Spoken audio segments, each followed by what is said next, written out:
All right, hey people, today is September 14th, 2024. This is Chris Lucas. This is my show, The Protestant View, for right now.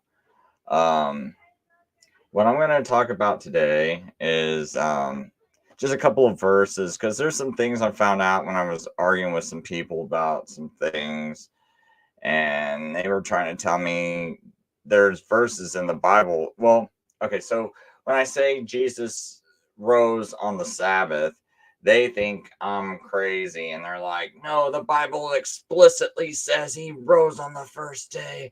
Roar. Right? And it's like, well, no, it doesn't. The Bible doesn't say that. What it is you have a King James only Bible, and you are determined to believe this stuff because your King James only Bible says that. But that's not what's actually in the Bible. Okay? In the Geneva Bible, one of the verses, and I'll bring this up on my screen. Let me add my screen, because I want to show some people stuff. And these are going to be some new technical arguments that some people have never heard, even people who've studied this subject. This first one, though, you probably do know.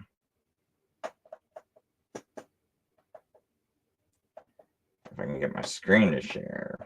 I see what I did wrong. Okay, here we go. So, on the screen, let me get to, I think it's Matthew. No, it's Mark. Mark, that's the one. Mark 16:9. And let me do the Geneva version. I think this is the one.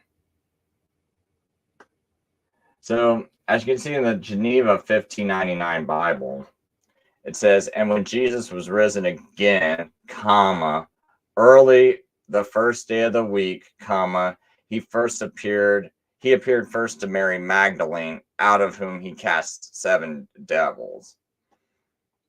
Now, the problem is when you get someone, who's like a King James onlyist, or they're just determined because maybe they had a prophet in a church like the Seventh-day Adventists, and it's like, no, well, Ellen White said Jesus rose on the first day, so it has to be the first day. So what I want to do is I want to just show the difference between the King James. Actually, maybe I should do it this way. I think I can do King James, like, right.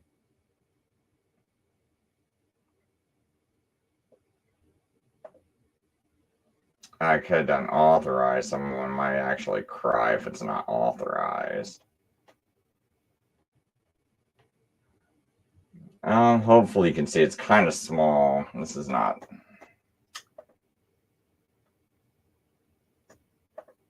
I don't know if I can make it any bigger. But anyway, in the.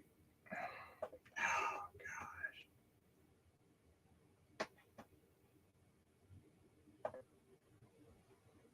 Well, I don't know why it did that. Well, I'm real sorry about this, because you saw that. Oh, man.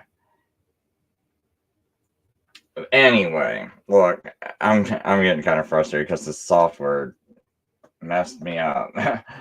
But anyway,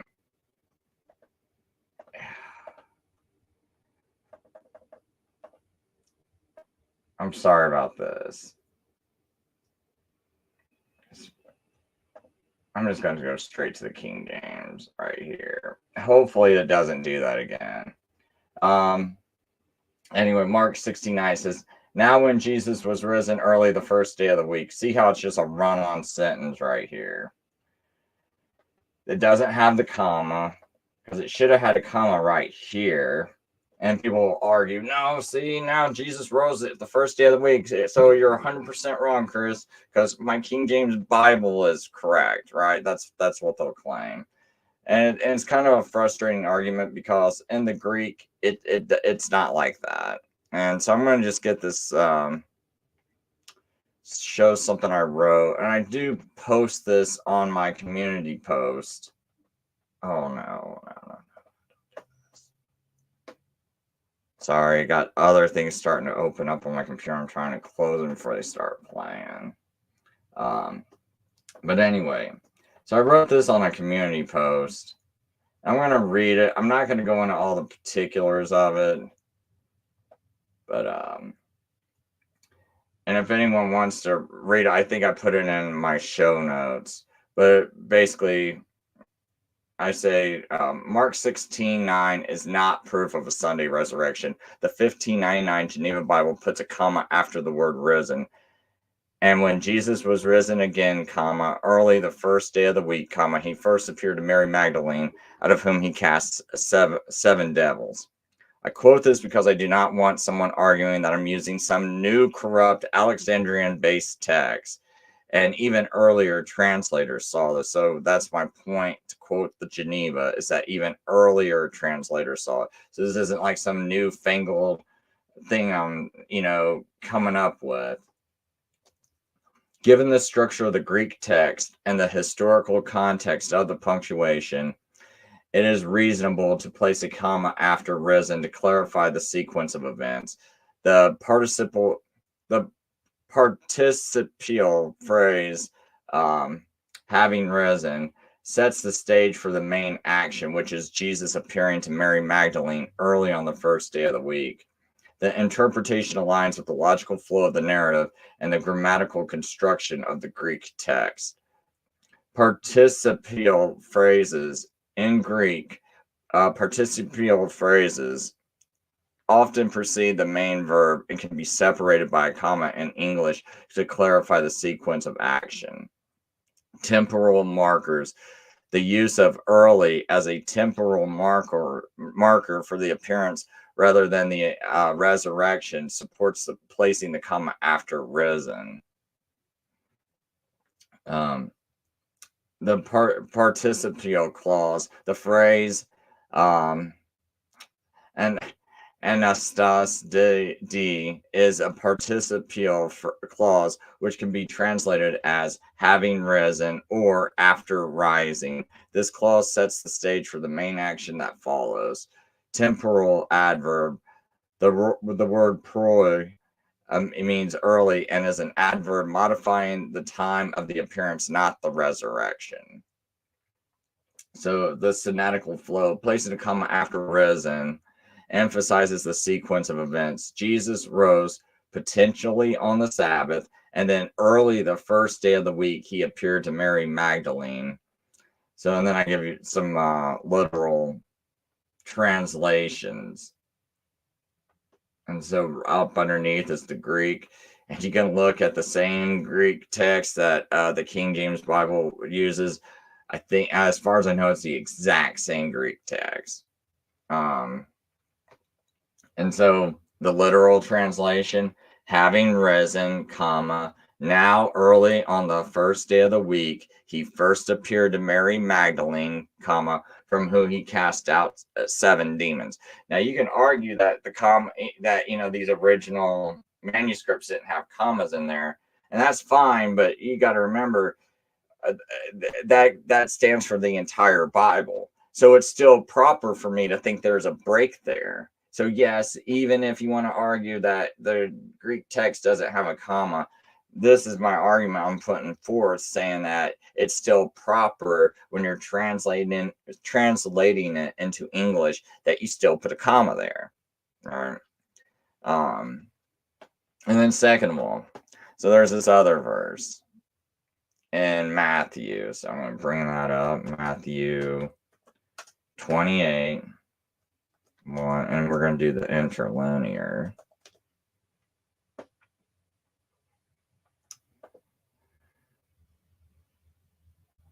Because people will also use this. So, and the key word right here is it says, after then the Sabbath,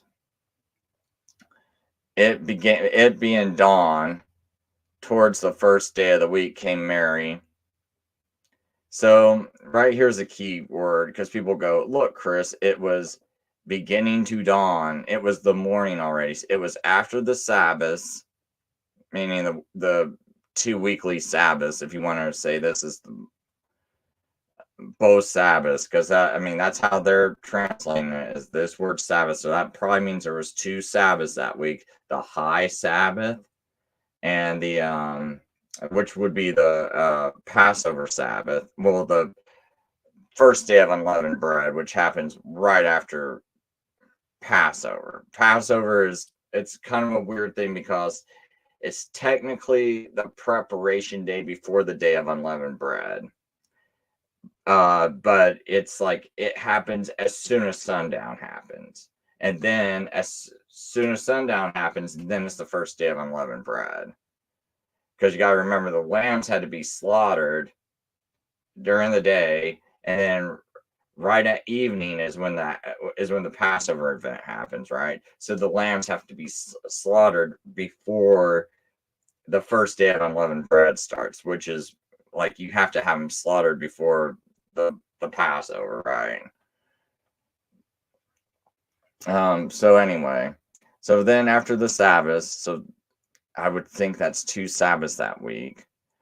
It being dawn toward, now this is the key word that people get all tripped up on. This epifuscus or fuscusi. I don't know exactly how to pronounce it. Maybe it'll tell me if I click it. I know some of these have it, but if I click this, oh well. Well, I guess it says epifosco would be the phonetic spelling. But anyway, a lot of people go, oh, it means it's starting to dawn, Chris. It means it was starting to be light out. And this word right here, if you look over here, it's got Luke 23:54, and the Sabbath was about to begin. This word does not mean dawn, as in like dawn of the morning. This is more like something's about ready to commence, like dawn of a new era. So something to that effect. And down here, when you're looking at Luke 23:54, this even makes my point even more so, because it says, and the Sabbath was about to begin. And we're going to go look at Luke 23:54.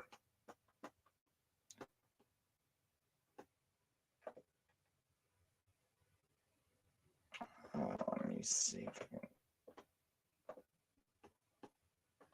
Oh, I got to do it this way, I guess.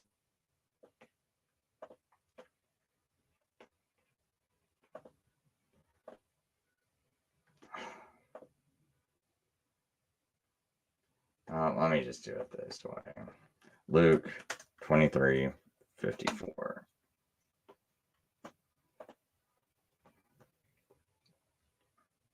So we can see that same Greek word right here. And the day it was preparation, and the Sabbath was just beginning, right? But here's that word, epifusco, same word that was over there. It means commencing, because we know a Jewish day does not start during the daylight. So this cannot have anything to do with the daylight. It just means the day is about ready to commence. But yeah, I know that might still not be proof enough for people. So let me go to Psalm, I think it's Psalm 119.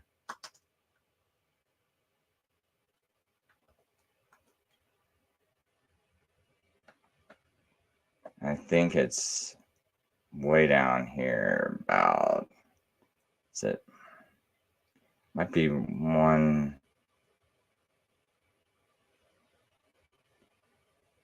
Oh man, let me have a look. I think that's on my phone. I didn't have time to set this stuff up before I did a show, so I am sorry about that. But I just don't have time to do that for these shows anymore until I can.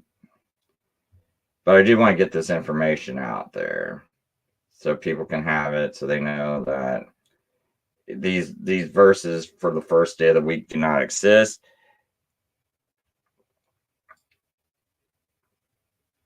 And I will cover some of these comments I see in the chat.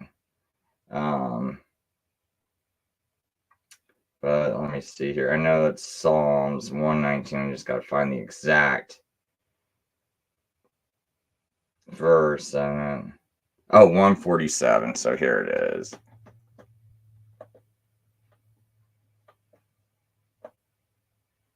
147. Wait a minute. I thought. No. Dang.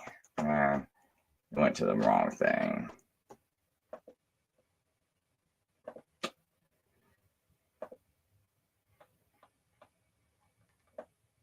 I can just do it this way.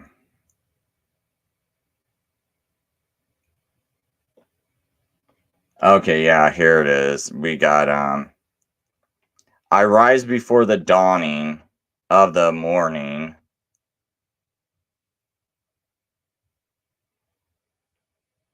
So let's see here.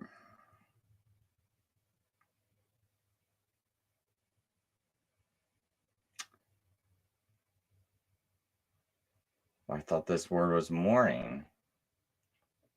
Isn't that word morning? I rise before the morning. I rise before the dawning. Oh, wait. I needed the Greek Septuagint. That's what I was looking at. Because I think in the Greek Septuagint, that's kind of interesting. I didn't even think to look at the Hebrew. Because it says, because what I was looking for was, I know in the Greek Septuagint that this word dawning, it's got epiphuskos, right? And so it doesn't make much sense if that word in of itself means dawn, why you would add the word morning. You don't need the word morning if you know that word already means dawn. It's like I'm dawning of dawning, rising in the dawning of the dawning, or rising in the dawning of the morning. It's like, well, if it's, I don't know, like it's almost like you have to, I guess, add that word morning as an extra clarification.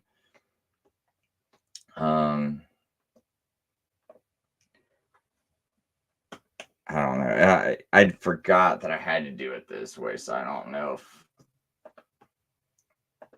how much time this is going to take. I'm not going to spend a lot of time doing this if I can't. I'm not going to spend a ton of time doing this if this is not able to be found really easily.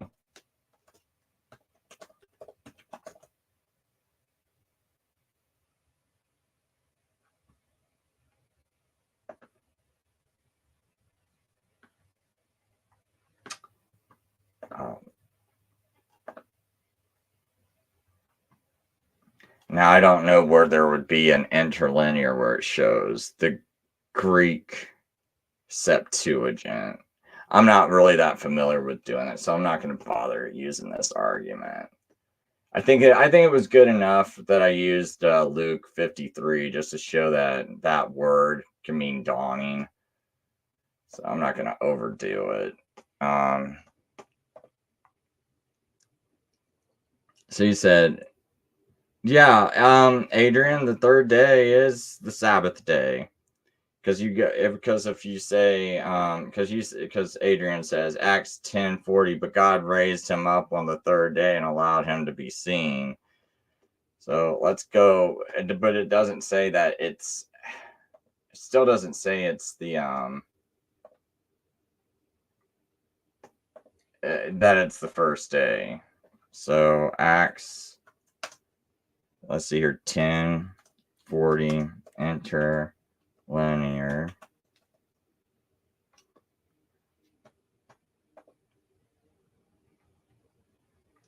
This one God raised up on the third day and gave him the manifest to become.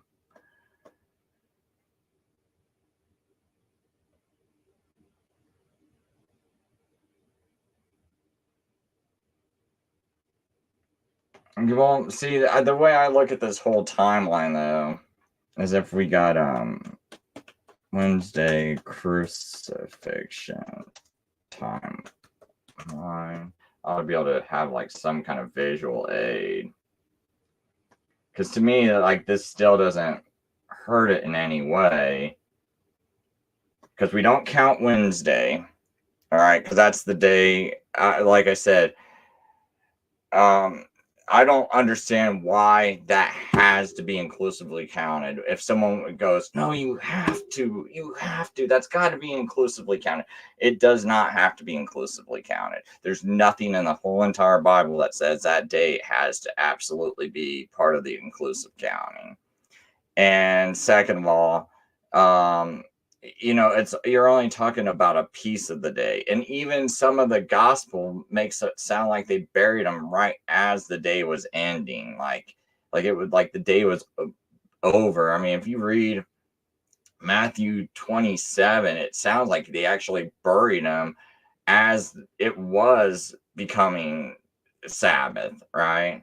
That language in there, but I don't count Wednesday. So let's see here. Thursday, Friday, Saturday, third day. Boom. Yes, I believe he rose right before the Sabbath ended. So that is 3 days. See, in 3 days, right there. Boom. You got to think, Jesus said, destroy this temple. So what day was the temple destroyed? Wednesday.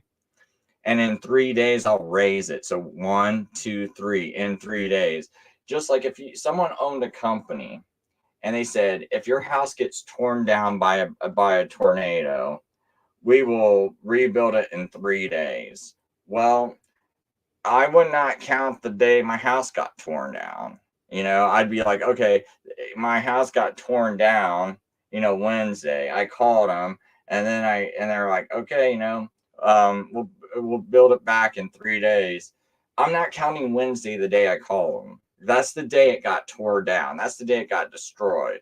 Now, maybe some people, now I'm not saying, and people are going to go, no, Chris, you can't inclusively count. They'll grit their teeth. It's like, look, maybe you could. Maybe you could if someone says, hey, we even count the day it was torn down as one of the days. But also, you've got to be fair and say that the company might not be counting the day that it got torn down. And so that's, that company does. In English, we do inclusive counting too. This isn't something just Jewish. In English, we do it too, but also you have to have, like we all got our boundaries, of what we inclusively count, like that company, they might not be counting the day that the destruction occurred, right? They might only be counting the days, the other days, right? And they, full days, right? So, and then we also have Jesus. You got to remember, we can't make Jesus into a liar. And in Matthew 12, verse 40, Jesus says, and these come out of his own mouth, unless you want to say that the Bible did not record the words that came out of his own mouth correctly. But we have Jesus's words. We have the Bible, which people want to say is infallible, which I say is infallible too, and at least the original manuscripts. And so what did Jesus say? 3 days and 3 nights.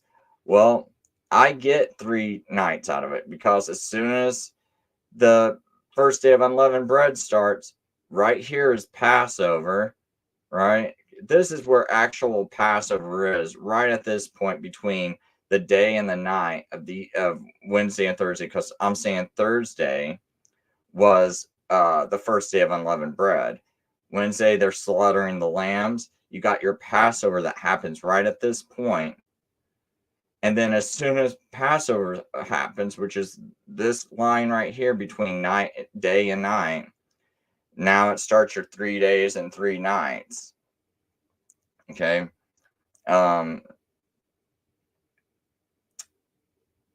So we get 1 night, 2 nights, 3 nights, 1 piece a day, one whole day, 2 days, and then the third day, Jesus rose. And he said, and I'll rise on the third day. You guys, if you believe Sunday, well, remember those women came to the tomb while it's still dark. Now, if we want to be real literal, he said he's going to raise on the third day, right? Oh, wait, that's nighttime, though, if he's rising while it's still dark. So if you want to be real literal, another lie, he rose while it was dark.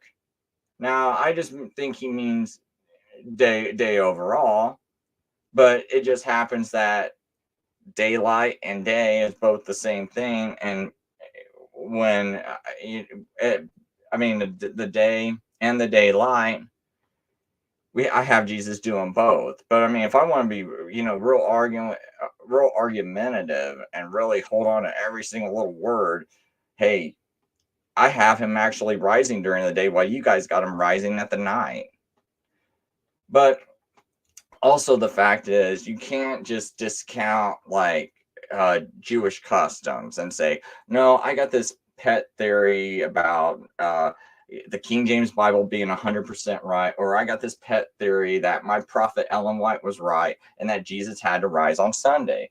And this stuff does not jive with the Bible, because we just, like with the Sadducees, they ran the temple, and the Sadducees reckoned when they would gather their first fruits, that was on the they would do that as soon as the sun went down on Sabbath.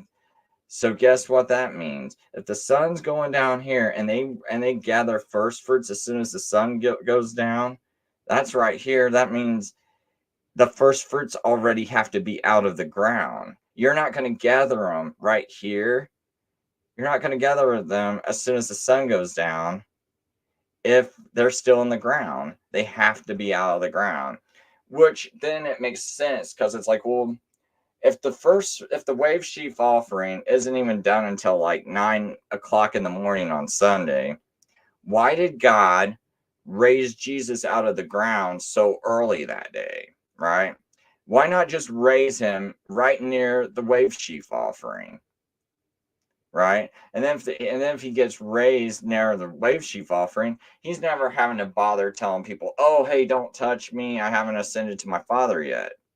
No, God could just rose him right there, right at that time. So why was there all this extra time between him rising and the wave sheaf offering? And the only way I can explain it is to go, oh, it's following the same pattern as what the Sadducees would do, which is you go and you gather the first fruits, then you prepare them, and then you offer them at 9 o'clock. But you gather them as soon as the Sabbath ends.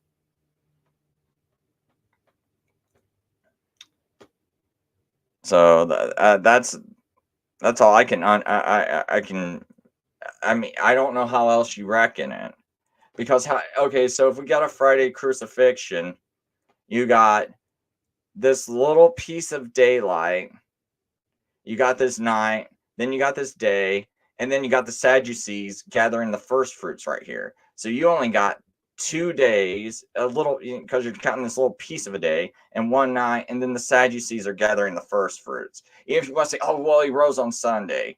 Okay, so this little piece of dark, so you got 2 pieces of dark. So you got one full night, one full day, and then a little piece of day and a little piece of night. So you only have like 2 days and 2 nights at the most. Where's your third day and third night? If you want to say Friday crucifixion, here's one part of day, 2 parts a day. It clearly says the women came to the tomb while it was still dark. So you don't get to count the daylight here. So you got 2 nights and 2 days. But remember, this is just a little piece of a day, a little piece of a night. Because you want to try to force, and that's with me allowing you to force your interpretation as much as possible onto the text. And you could still only get 2 days and 2 nights. Jesus said 3 days and 3 nights. Why would Jesus say 3 days and 3 nights if it's only going to be 2 days and 2 nights? So you say the Acts verse says nothing about the first day, but it's another verse on the third, not after the third day. You're right, and I showed you it's not after the third day. And it doesn't require a fourth day. So I think I went over that point. So he said, Luke 13:32, but he said to them, go tell that fox, behold, I will continue casting out demons, performing healing today, and on the third day I will finish my work. Yep, third day, Thursday, Friday, Saturday, he finished his work. So we got that.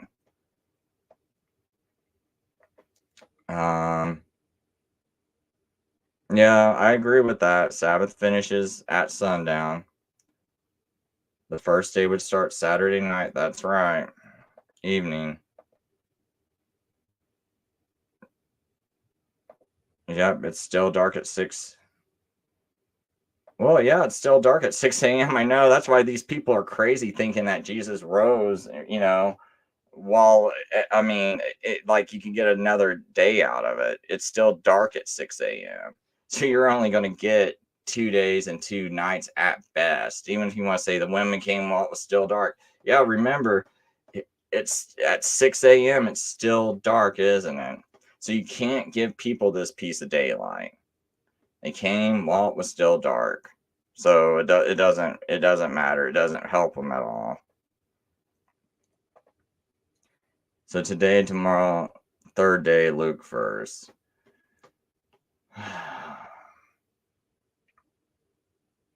Okay, let me figure which Luke verse that is. I'm trying to think of which one. Luke, today, tomorrow, and the third day.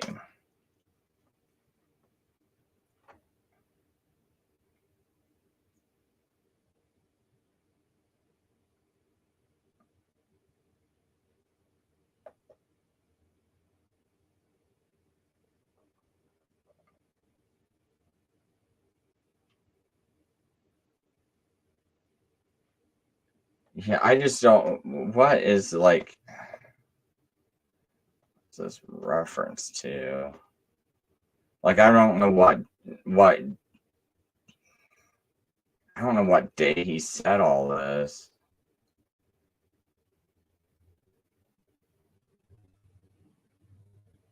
So one Sabbath, Jesus was teaching in one of the synagogues, and one was there. So I mean.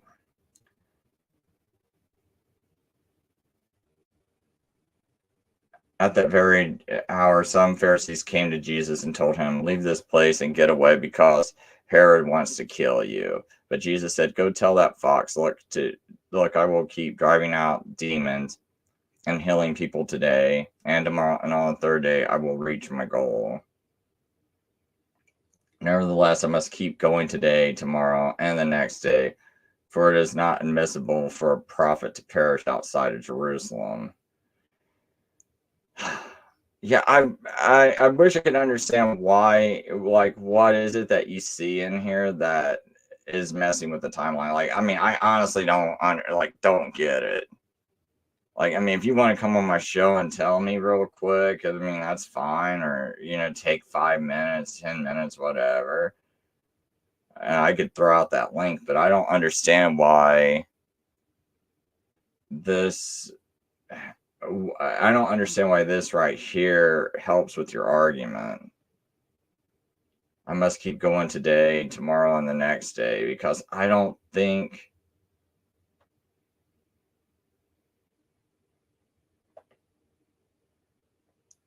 he's like, I have to read Luke 14, man, because I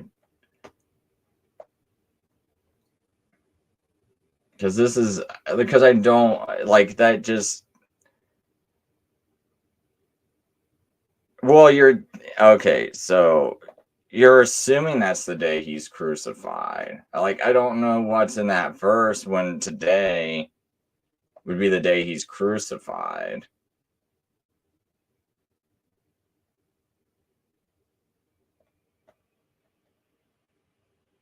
Like how do you read that verse and think and like say, well, I know that today must be the day he's crucified. I mean, like I'm open. I mean, you people don't realize I'm pretty open, but it's like, I got like a $40,000 raise I could go get at a job, if I can prove this wrong to myself. But it's like I got to be able to do it in clear conscience.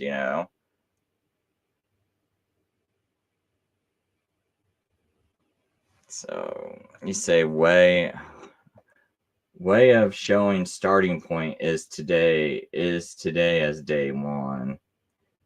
But I mean, I would also say, why couldn't that be a reference to the day he's buried? Why does it have to be the day he's crucified? Because it says, I will keep driving out demons and healing people today, tomorrow, and on the third day, I will reach my goal. You got to think, see, Passover doesn't even, when does death pass over you? When does that death pass over you? It doesn't pass over you the moment you slaughter that lamb. You have to put that blood on the doorpost, but then you still have to wait. Just because you put blood on the doorpost doesn't mean death passes over you. You have to wait until you have to already have the blood on your doorpost. Then you have to wait until evening, and then death passes over you. So if we're really gonna hook these two together, I would say that it doesn't count until the first day starts, because that's when the death would be passing over you in the Passover, the whole sequence of the Passover. So it's just like, so even if you do die, that doesn't mean death's going to pass over. The blood still has to be put on the doorpost. That means you got to, believe enough to put the blood on the doorpost, right? And then it still hasn't passed over you, because you got to wait until that time actually happens when it does pass over you. So that's why I would say, like, to me, unless you're seeing something different in the text, when it says today, tomorrow, the next day, and if you're going to link that, I would link today as being when the death is passing over, you got the blood on the doorpost. Then at evening, death passes over you. And then, okay, we know he was in the grave for 3 days, and he rose on the third day, which I think is Sabbath.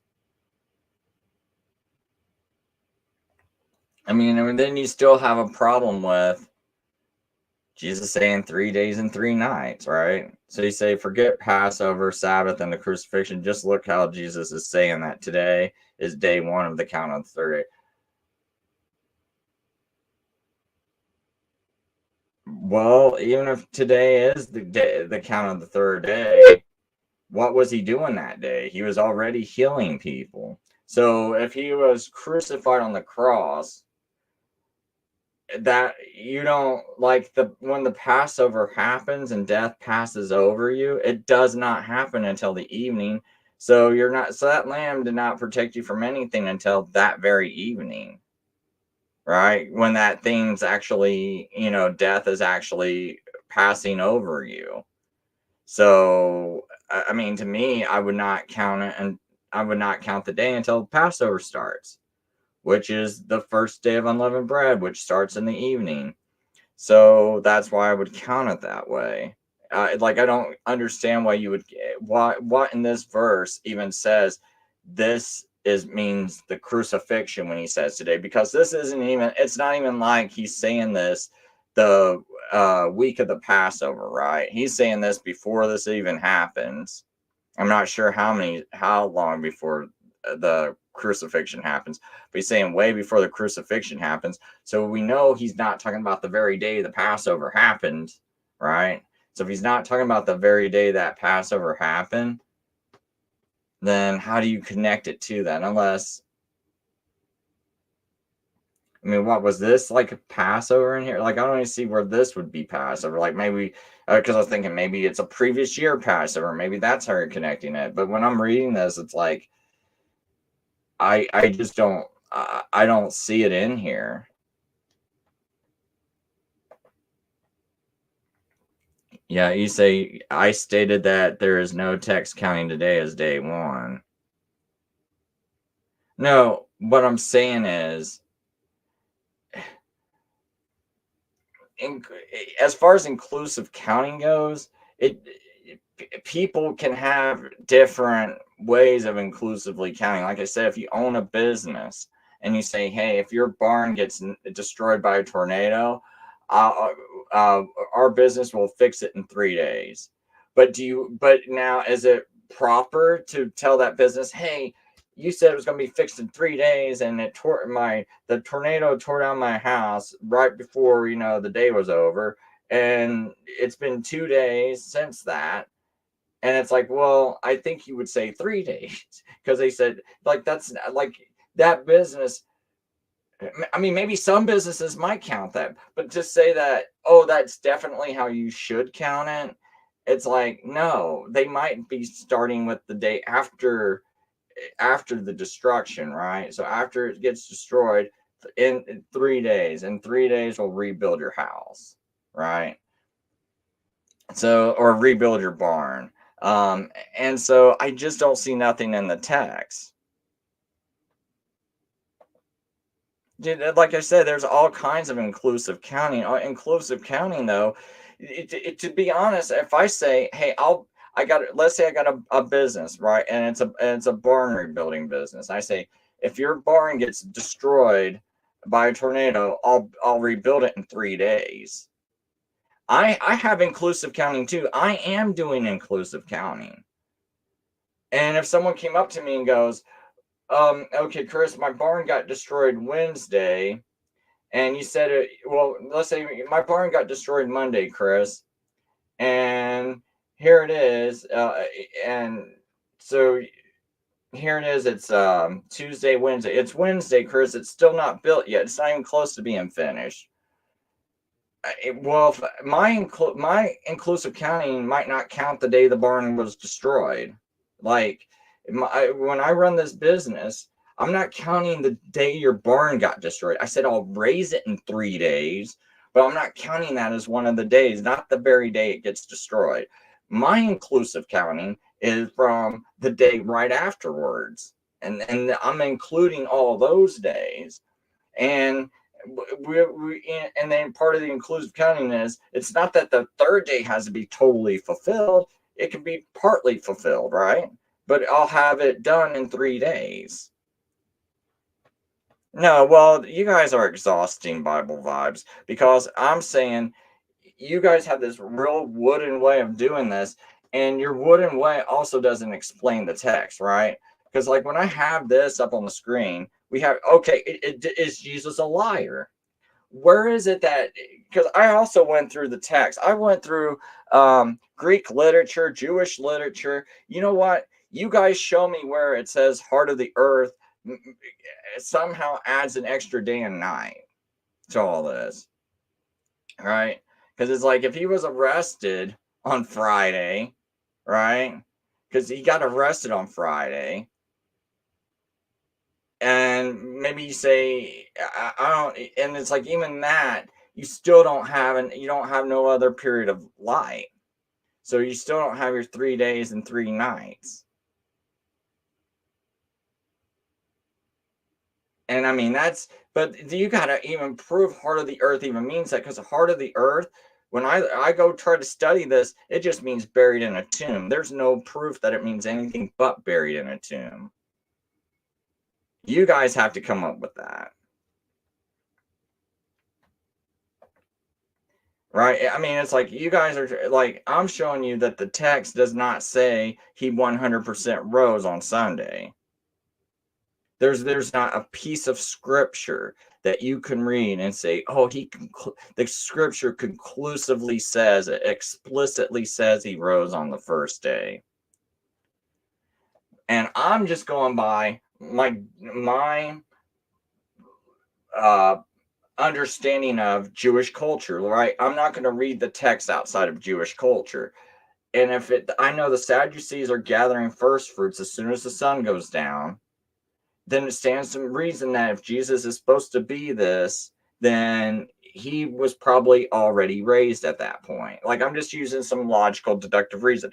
Does it say explicitly? No. But I'm just going by that. I'm going by the fact that Jesus said 3 days and 3 nights.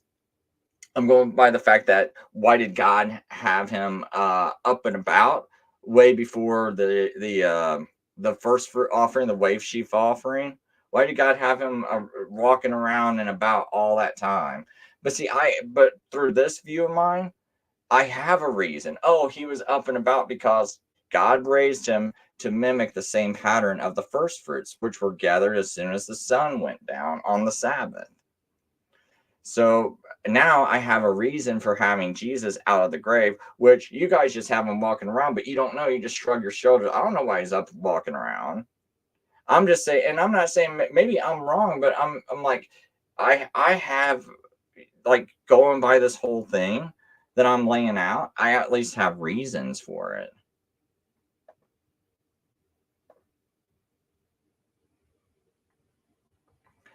But Adrian, my way of counting everything, because you say, you know, that one text shows 3 days and 3 nights, but there are more texts saying on the third day.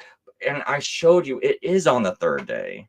I don't, how hard, this isn't like, how hard is this? The third day. You don't count Wednesday because that's the day the temple was destroyed. Okay, so on the third day, look, this is on the third day. One day, Thursday, Friday. And see, we got a day and a night and a day, night and a day, night and a day. So we got 3 days and 3 nights. Also, if he rises right before Sabbath ends, he has risen within 3 days. See, on the third day. So yeah, I agree. It doesn't have to be that hard. I don't know why people have such a hard time with this. I don't know who. I'm not really familiar with 119 Ministries. This is just my own research, basically. You know, I use I have read various other people, but 119 Ministries is not one of them. Is this? I don't think this. Oh, I guess it does say 119 at the top here. Okay, look, they're not the only ones that do this though. 3 days. And I don't know how you can say they're not Christian. I'm not real familiar with them, but and you probably say these people aren't Christian. Beyond Today, you know, United Church of God Ministries, but they got the same thing going on, right? Their chart's I think it's a little bit more confusing because they're showing like the Gregorian reckoning up here, and then they got the Jewish reckoning here. And I think that gets confusing. That's why I didn't use their chart. So I'm trying to explain this. I mean, here we got another one. I'm not sure who CGI is. But you know what? Oh, wait a minute. There's also like churches that keep Sunday and they believe in the same exact thing. I can't remember some of these YouTube some of these churches I saw on YouTube, but they were teaching the exact same thing, you know, and they have church on Sunday, but they teach this exact same thing. And they go, this is the only way you can get 3 days and 3 nights. And they also see, the thing is right here when it says a full 72 hours, I don't think it has to be a full. I mean, it can be. It probably was a full 72 hours, but I don't think it has to be. I don't even know if you have to count this day at all. I mean, I'm still kind of thinking about all the wording of the text and everything. But I mean, okay, so we got a full 72 hours, and maybe Jesus really did mean 3 full days and 3 full nights, right? And that you would still be able to get it that way. Me personally, I think you count after, you don't count the day the temple was destroyed and he's the temple, right? I don't think you count that day. And then it also matches up to things that happened with the ark and Noah's Ark and everything like that. It says Jesus died around the 3rd hour, right? It was after the 3rd hour because it's the 3rd hour that he cries out, right? Or not the 3rd hour. I'm sorry. What's that? What is that? Not the 3rd hour. Gosh, I'm thinking 3 o'clock is. I know it would be about 3 o'clock, whatever time he cried out. I can't remember what the Bible says off the top of my head, but I guess I can just look up Matthew 27. I think that's got all the details. So we'll look.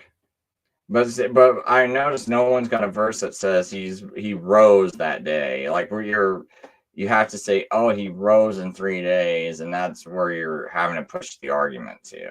There are no verses that say he actually rose on Sunday. So at least we all are square away on that.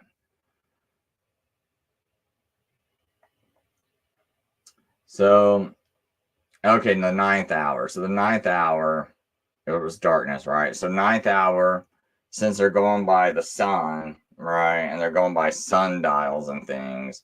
So that means when there's 1/4 of the daylight left.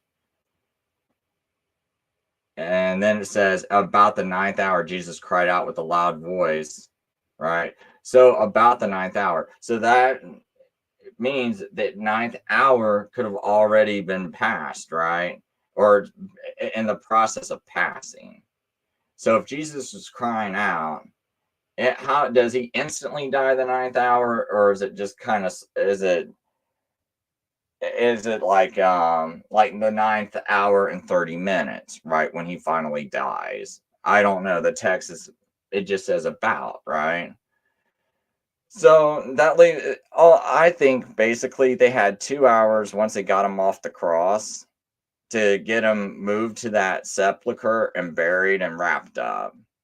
That leaves you with very little time to roll that stone on the grave, over the entrance of the grave.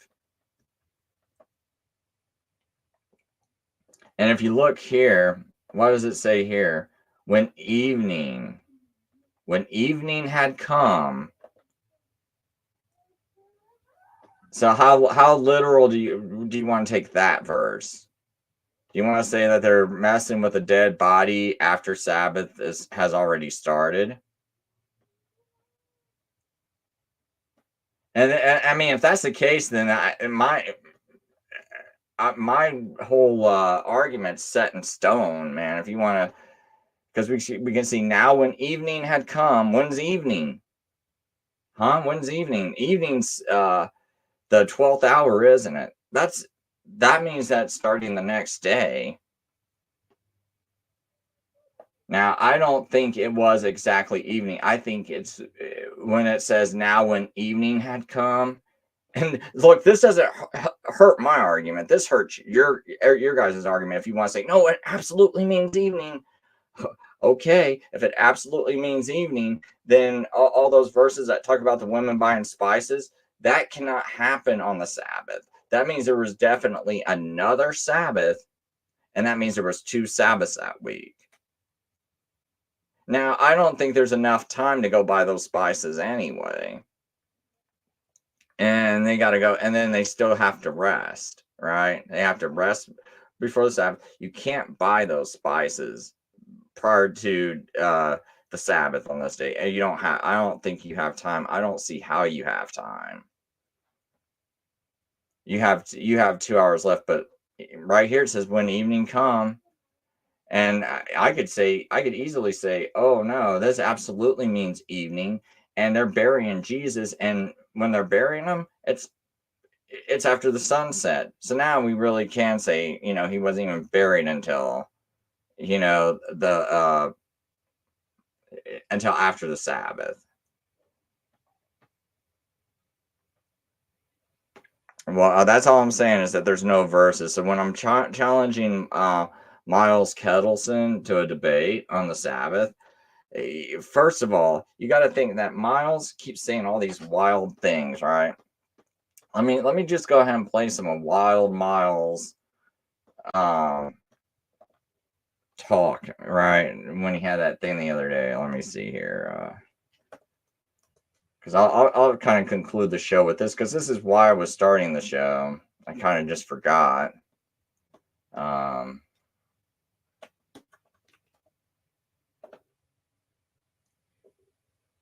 So he's answering that one.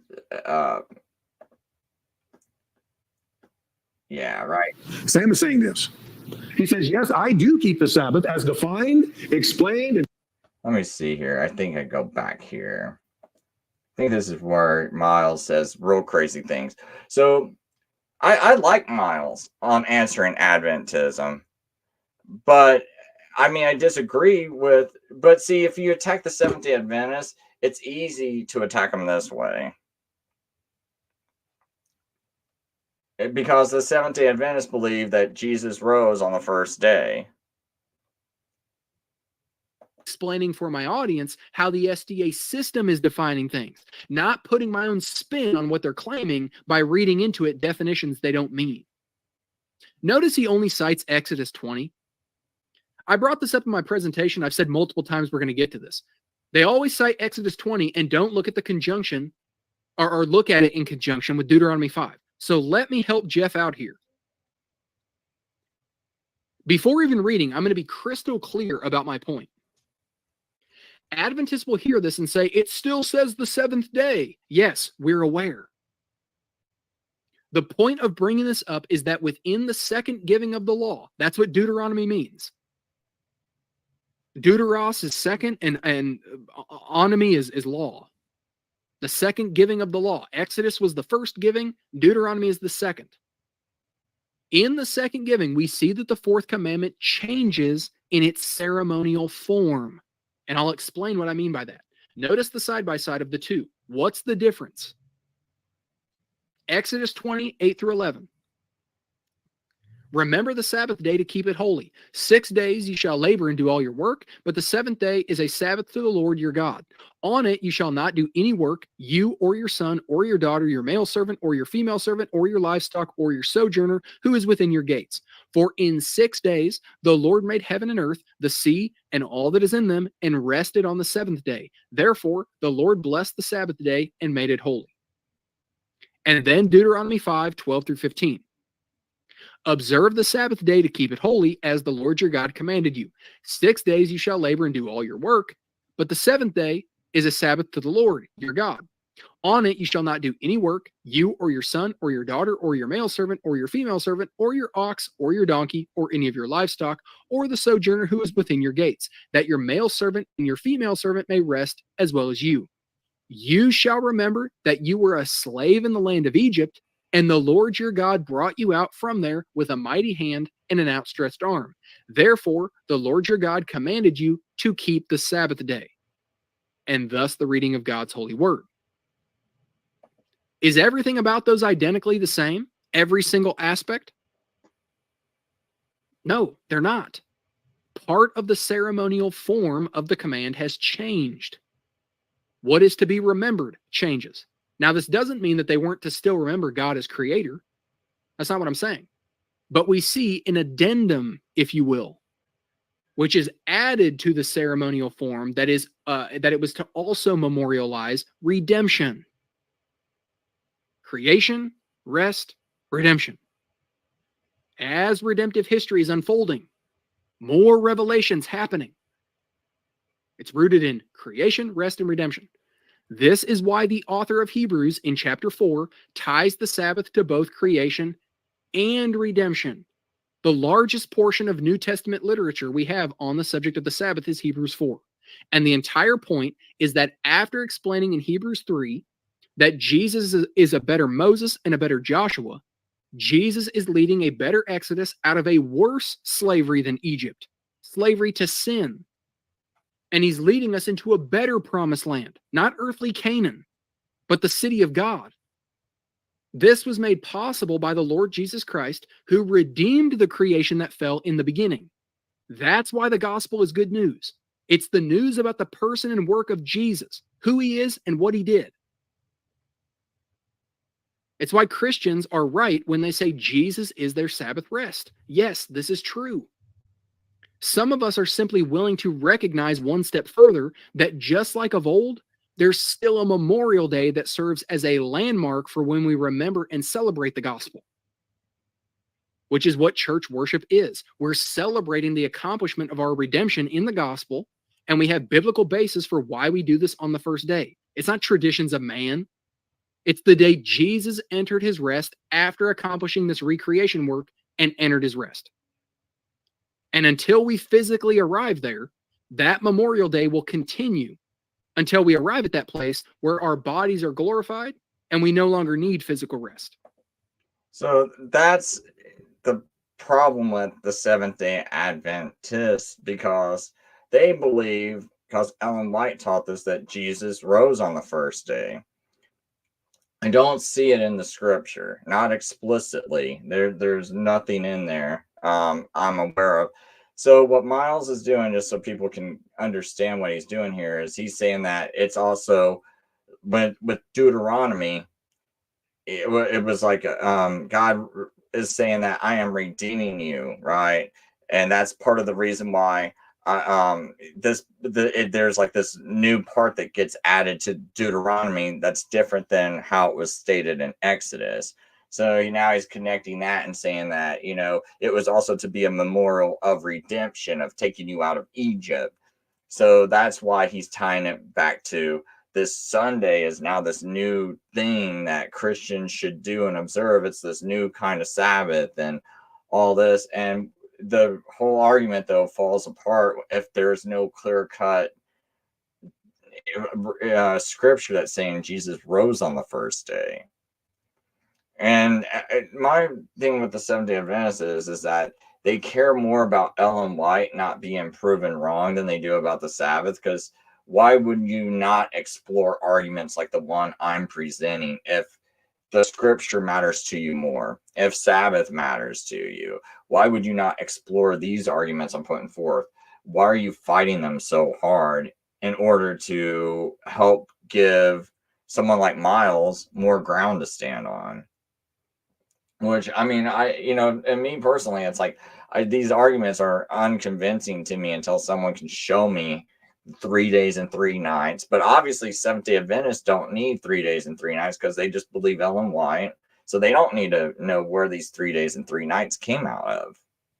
I do, because to me, all the words are important. I want everything to harmonize. I want things to, like the Sadducees' practice of gathering first fruits, I want that to harmonize. I want as many things to harmonize as possible with the scripture. And if there's a way of doing it, why not view it that way? If it's harmonizing that way, instead of like, well, I really want to believe this, even though this now it makes Jesus look like, he lied about 3 days and 3 nights, or I want to believe this, that this wording should mean that he had to rise in 3 days, but I also want to make sure that the day he was crucified is counted, and the only way I can do that is to shift all these days around and all this meaning around, and it's like, to me, that's real convoluted. I got a simple way where Jesus's words mean what they do. I don't have to go and make up things like, oh, the heart of the earth, it means blah blah blah blah blah, all this, where you never see it. If someone would have said heart of the earth, it's like think about like the heart of the valley, or you say like the heart of I'm trying to think of some other phrases,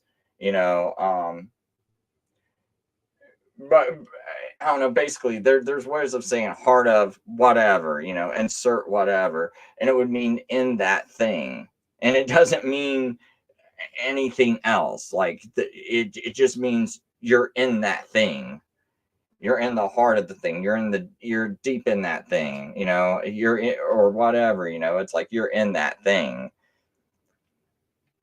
And so I don't have to do all that weird stuff and just say, oh, a Jewish idiom, 3 days and 3 nights means 2, means 1.5, days. It's like I don't have to do all this weird stuff. And that's why I go with this interpretation. So, oh, hey, Graham. He says, true, but the disciples met on the first day of the week. But, okay, Graham, you probably didn't see that show I did a week ago, but I explained that Acts 20, verse 7. To me, that's the Jews meeting on, and hold on. Let me do this one thing real quick. Because that to me is a Havdalah meal, which has been going on since at least the 5th century BC. And what they would do is they have this custom where, I still have this up.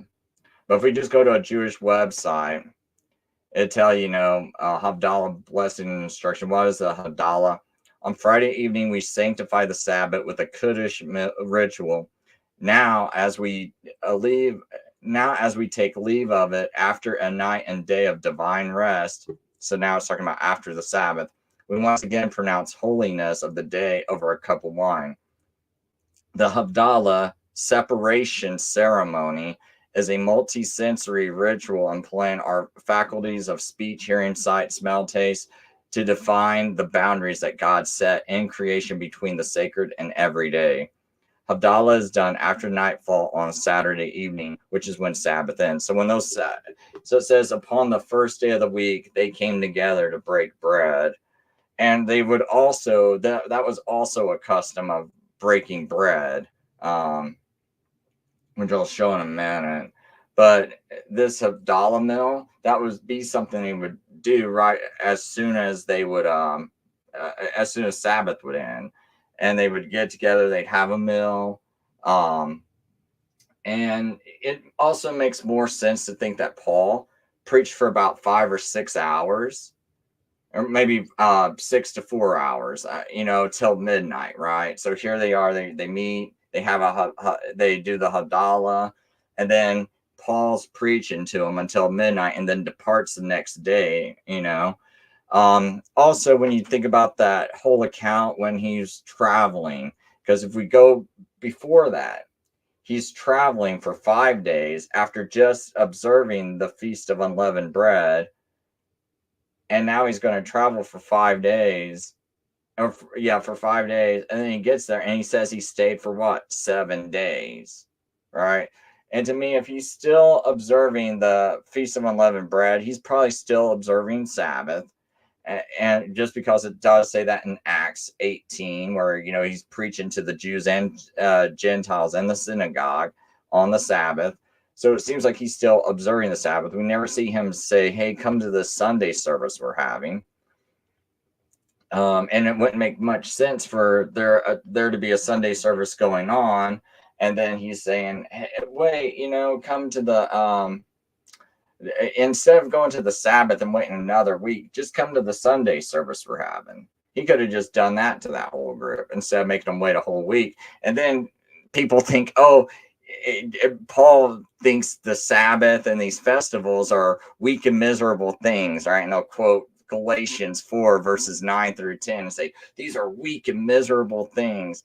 Well, now it really makes Paul look like a horrible person that maybe we should not even listen to in the entire Bible if that interpretation's true, which I don't think it is. So I'm not saying Paul's a horrible person to listen to, but let's say that interpretation was true, that Paul's actually calling like Sabbath. He's not talking about pagan observances being weak and miserable things, but he's talking about Sabbath and Jewish festivals being weak and miserable things that you shouldn't put yourself under.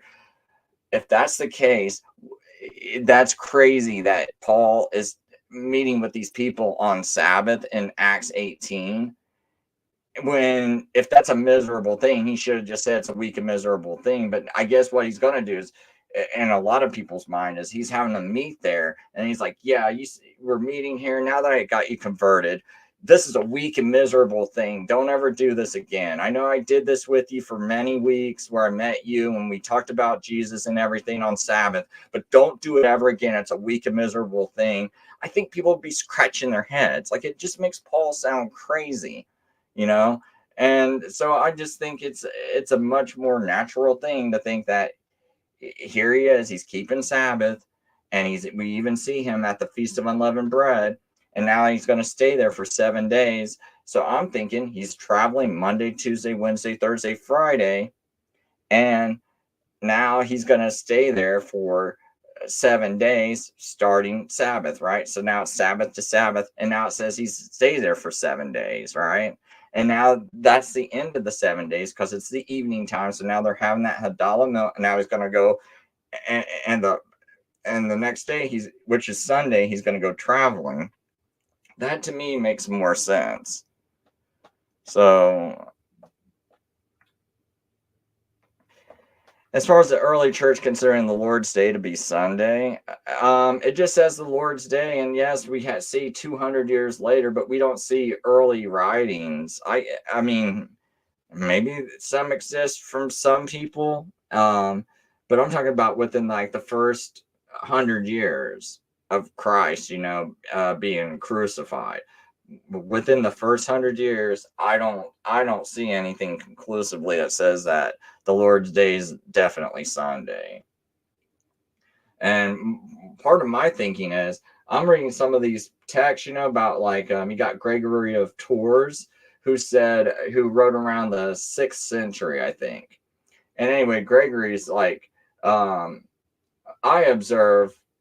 I believe Sunday is the resurrection of the Lord, unlike many who think it was the Sabbath. So we got little comments like that, So wait, so there were people that thought he rose on Sabbath. And then you also got well, I guess it's just the fact that you got some of these people, if they're observing they're trying to argue, from what it sounds like when you read Socrates' ecclesiastical histories, right? In it, it's talking about all these various people that are keeping Passover in various ways. And there's actually one piece. If I knew what page it was, I'd like to bring it up now because I feel like it argues for Wednesday crucifixion really well. But it's not even a group that's keeping that believes in Wednesday crucifixion. Some other group that he cites that's doing some kind of observance or festival, but the whole timeline that they're doing it lines up to what I believe a Wednesday crucifixion would be. And I don't know why they would be having that Wednesday through Sunday timeline the way they got it, unless they're following, like there's some kind of history there that points to those events going down the same way I think they went down. Anyway, in this book, there's these groups some are talking about observing Passover every Sabbath, which I'm not sure if that's a reference to Passover being the Sabbath or the fact that they were doing some form of something similar to what the Roman Catholics do, where they observe Easter on Sunday of every year. I wonder if these people are instead observing Passover on Sabbath. So they're not observing like Passover on the 14th of Nisan like you should be, but on the actual weekly Sabbath, 7th day Sabbath.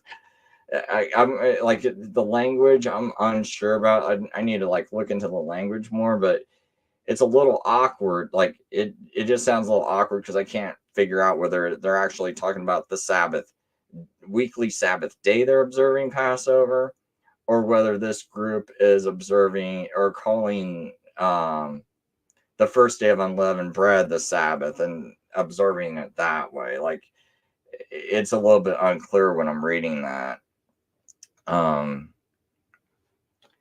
So so I wonder if if they think he rose on Sabbath, were there groups that say he rose, that called Sabbath the Lord's Day because of that? or now that, the Messiah has been revealed to them, and they say, Jesus is God, and through him all things were created. Now that has been revealed to him, and we know that Jesus created the Sabbath himself and blessed it himself, is that now called the Lord's Day? Because now that has been revealed to people, and so some people might have been referring to it now as the Lord's Day. But see, we don't really see that. We don't know. We just see the word Lord's Day appear in Scripture in Revelation 1 verse 10, but we don't see what day that is. Like the Scripture doesn't tell us. So I don't really know how Sunday got that name, unless some people might have been trying to push Sunday as a new Sabbath, and therefore they're starting to push calling it the Lord's Day, because they want to say that's the day he rose, and now they're trying to work in all this other stuff that Scripture doesn't explicitly say, in order to make Sunday like some new day that replaces the Jewish Sabbath. And then you got all these people that seem very anti-Semitic, and it's almost like they had this view of like wanting the church to replace Israel, when I just don't see that in Scripture either. I do want to get to Stephanie's point, though, because Stephanie, I thought, she said Hosea 6:1-3 supports what you're trying to explain. Also Deuteronomy 21:23.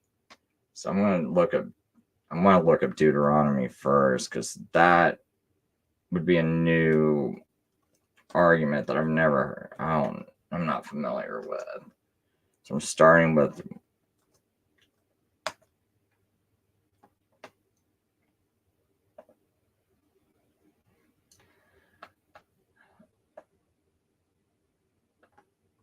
So I'll just do the Berean. You must not leave the body on the tree overnight, but you must be sure to bury him that day, because anyone who is hung on a tree is under God's curse. You must not defile the land that your Lord is giving you as an inheritance.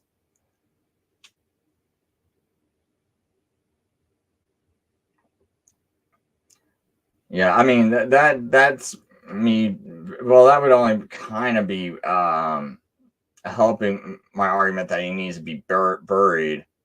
Well, you know what? It just says overnight. So you know what? It's quite possible, since Matthew says, I never thought about this part. Okay, because in Matthew, it says that it was evening. And I mean, now I always speculated that, because I read this part, that I thought it at evening didn't exactly mean that it was actually evening, that it was just close to it. But now I'm starting to wonder, because it says you cannot leave it on the tree overnight. Well, that's not overnight as long as you get them down and get them buried.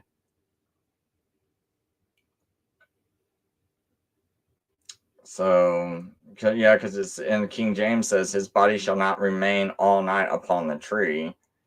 So quite possibly it could have been evening and they buried him.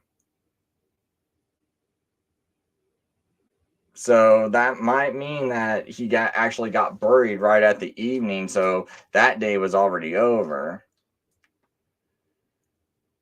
Just throwing that out there as a possible explanation. I would like to see the interlinear, though, just to see what that word overnight means.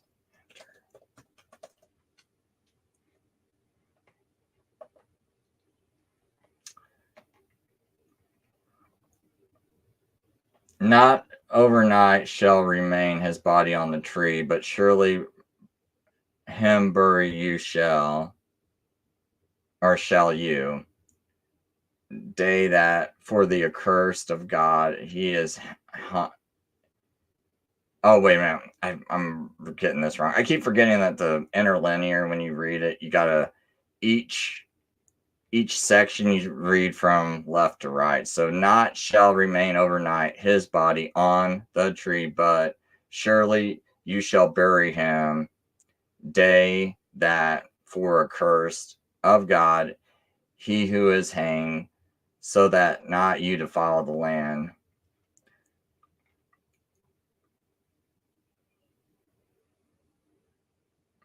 Yes, this means stop over to lodge, pass the night. So he's not supposed to remain the whole night. That's basically what that means.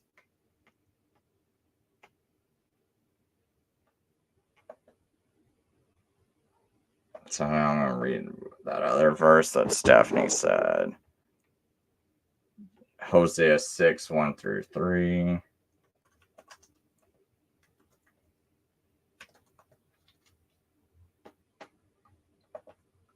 Do interlinear.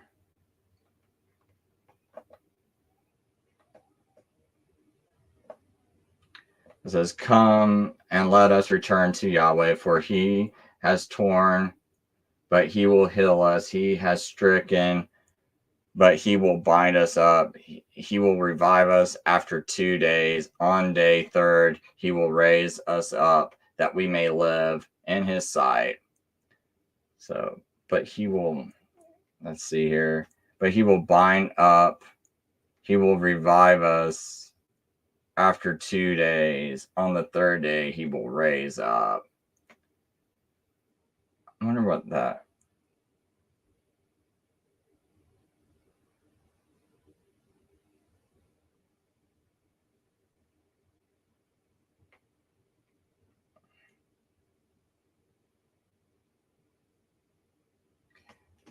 Probably need to read another English version because of that. Just to see what they.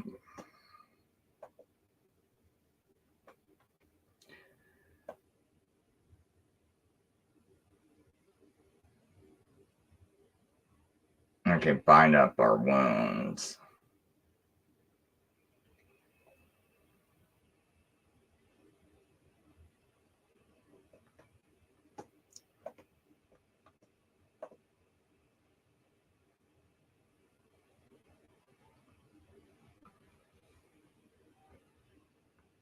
So after 2 days, he will revive us. On the third day, he will restore us.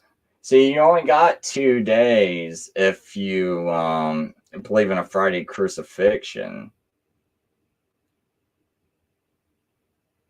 Because, well, I mean, 2 days and 2 nights. So you only really got 2 complete days. I don't know. I don't know how much this really would help my argument. Just that I don't think it hurts my argument.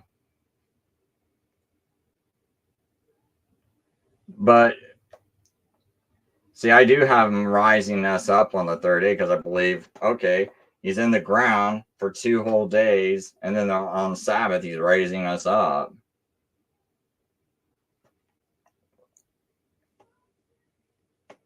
I don't know. But I think that Deuteronomy, though, now that I noticed that overnight part of it, I got to start thinking about, because Matthew looks like it's pretty clear that like when you read Matthew 27:57, now when evening had come, there came a rich man from Arimathea named Joseph, who himself also was become a disciple of Jesus. This man went to Pilate and asked for the body of Jesus. Then Pilate commanded the body to be given to him. So it's already evening, right? And when Joseph had taken the body, he wrapped it in clean linen cloth and laid it in the new tomb, which he hewn out of the rock. And he rolled a large stone against the door of the tomb and departed. And Mary Magdalene was there, and the other Mary sitting opposite the tomb.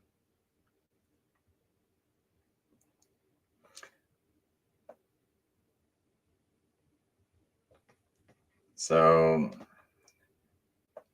that sounds like evening had already come. It had come.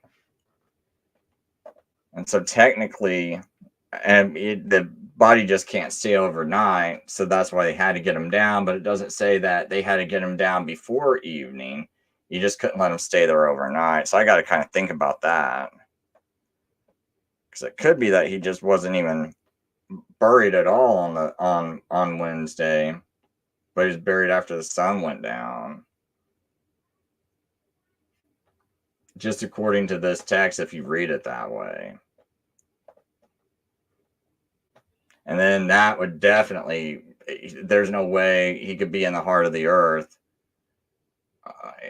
Well, he could only be in the heart of the earth for afterwards, right?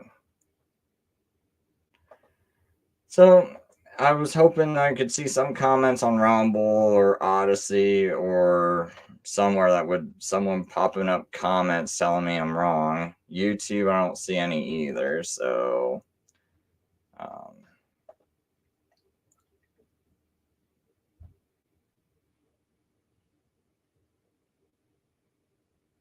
well, even though Adrian, that maybe not all Bibles state it that way, you got to remember there's no punctuation at all. So there's no reason for me to think that there's not a comma between now when Jesus was risen, comma, early the first day of the week, comma. That even feels natural. It doesn't, I don't know, it doesn't read to me very natural not to put a comma there between risen and early, because it's like now when Jesus has risen, we got a set of actions, right? So now when Jesus was risen, that's one whole thing. Early the first day of the week, he appeared first to Mary Magdalene, out of whom he cast 7 devils. So, I mean, that it even feels like a natural reading. I can't remember what they call that, like the synadical flow of the whole sentence. You know, when I fed this into the AI gave me this literal translation right here. Because I was like, what's a literal translation? Using the best Greek grammar rules, right? And it spit this one out to me. Having risen, now early the first day of the week, he appeared first to Mary Magdalene, whom he had cast out 7 demons. So even like the AI says that that's a natural reading when we go by Greek grammar rules.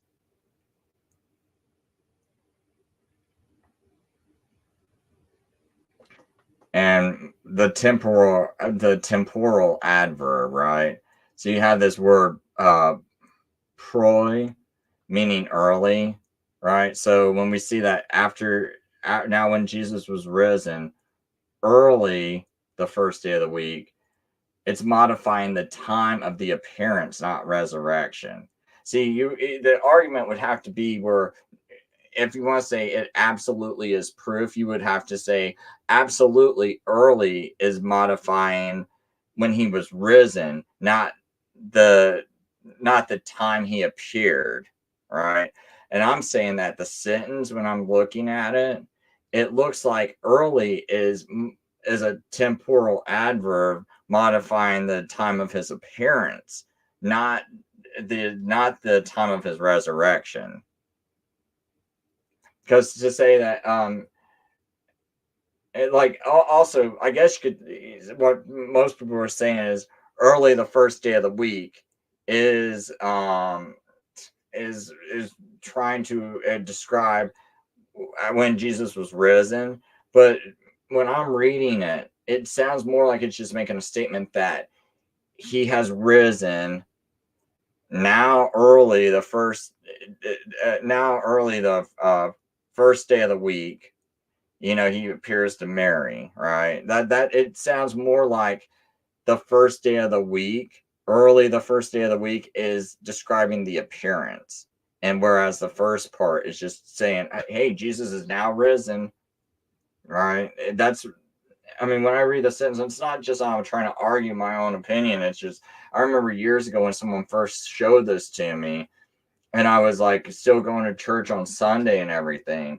And it's like, oh, it does seem like that reads like that. Because this is the first verse I ever brought up. You know, when someone said, oh, there's a Wednesday crucifixion.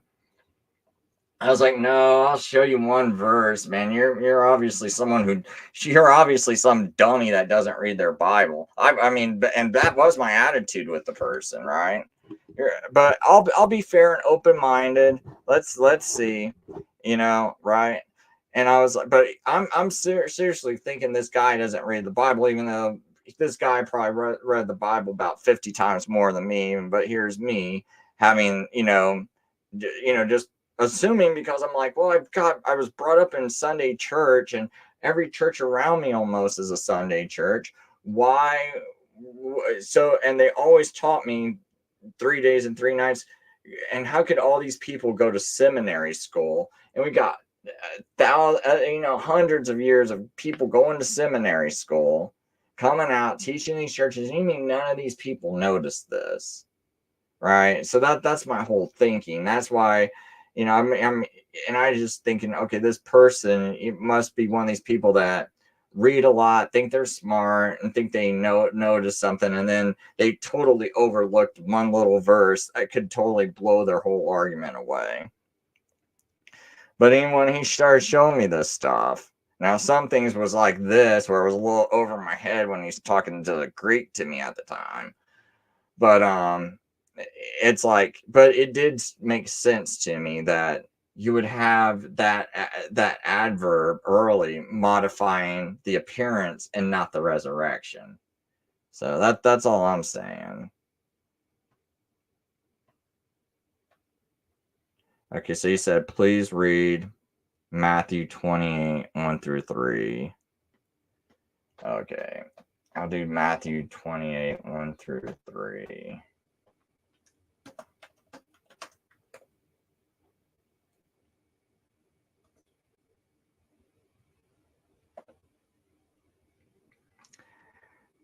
Okay, so Matthew 28, 1 through 3. Using the interlinear. Then after the Sabbath, it being dawn, toward the first day of the week, came Mary Magdalene and the other Mary to see the tomb. Now, one of the first things I went over in this video was this word right here. This does not mean it's starting to become light, because if that's the case, then Luke 23:54 is wrong, because it's saying, it's using that same word as the Sabbath's about ready to start, but that's impossible. So it must mean the Sabbath's about ready. So it can't mean the Sabbath's about ready to start to be like daylight on the Sabbath, because that means, oh my gosh, that means they had Jesus. They didn't get him off the cross and buried when they should have, which is what Deuteronomy says. So we know he cannot stay up on the cross all night. So Epiphuskos in Luke 23:54, when it says like the Sabbath was about ready to Epiphuskos, right? Which means begin, right? Start. So that's all this word means, is to start, to commence. So, and so that word has to mean just starting to commence, not that it's starting to actually grow light. Because if that's the case, then in Luke 23 verse 54, if that word means that there's actually going to be a literal like light coming out, it's a morning. They violated Deuteronomy. So anyway, I'll read on, because you said read up to Matthew 28:3. And behold, an earthquake there was great, and an angel of the Lord, having descended out of heaven, and having come, rolled away the stone, and was sitting upon it. And now we get to the last verse. Was now the appearance of him like lightning, and the clothing of him was white as snow. So I'm not really sure how this fits in, because go back to Luke, because I'm just going to show you that here's that same word, Epiphuskos. So we'll look at it right here. near commencing. That's how it should be used. It's not always to let shine to dawn. It's also near commencing. And it's got to mean that, because we just looked at Deuteronomy, and we know if Jesus, it's wrong for Jesus to stay up on a cross, right? He can't stay up on a cross all night, or else it defile the land, right? So when it says, and the day of it was of preparation, and the Sabbath was just commencing. So that this word commencing, that's all that is. So when we read Matthew in light of that,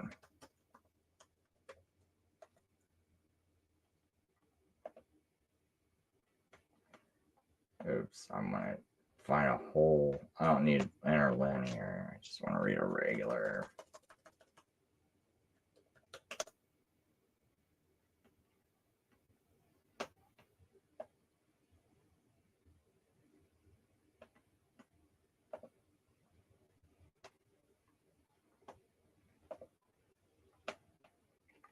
So I'm going to blow this up so that way we got all the verses together. So after the Sabbath, as it was beginning, as the first day of the week was starting to commence, that's what it should say right here. It's not at dawn. It's as the first day starting to commence. Mary Magdalene and the other Mary went to see the tomb. And suddenly there was an earthquake, for an angel of the Lord descended from heaven, rolled away the stone, and sat on it. His appearance was like lightning, and his clothes were white as snow. So I don't see how this even argues for it.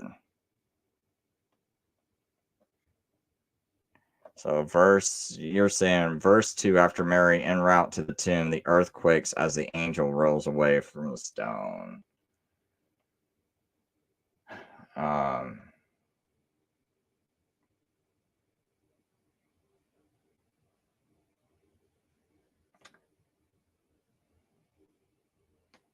Okay, I think I see what you're saying. Okay, after the Sabbath at dawn, after the Sabbath, as the first day of the week was commencing, Mary Magdalene and the other Mary went to see the tomb. Suddenly there was a great earthquake, for the angel of the Lord descended from heaven and rolled away the stone and sat on it. His appearance was like lightning, and his clothes were white as snow. The guards trembled in fear of him. Like a dead man. Okay, so I see what you're saying. So you're saying that it's after the Sabbath, the first day of the week starting to commence, and now there's a great earthquake, for the angel of the Lord descended, and I would say, though, to me, this is happening like right at that point, which is what I was arguing with anyway. I mean, if you want to say, okay, since it does say after the Sabbath, as the first day was commencing, because well, now I understand why some people say they believe Jesus rose right as the day ended.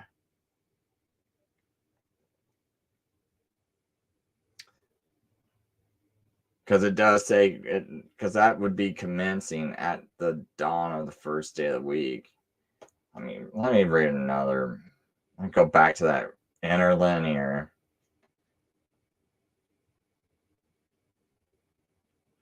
Well, then again, hold on. Because it says at the dawn, but like in the English Standard Version, it says, now after the Sabbath, toward the commencing of the first day of the week.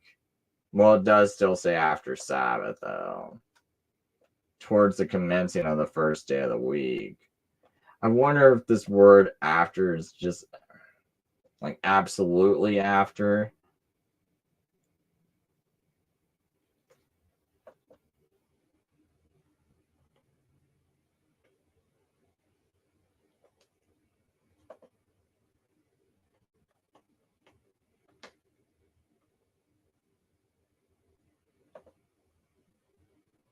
And behold, the earthquake was great, and an angel of the Lord had descended out of heaven.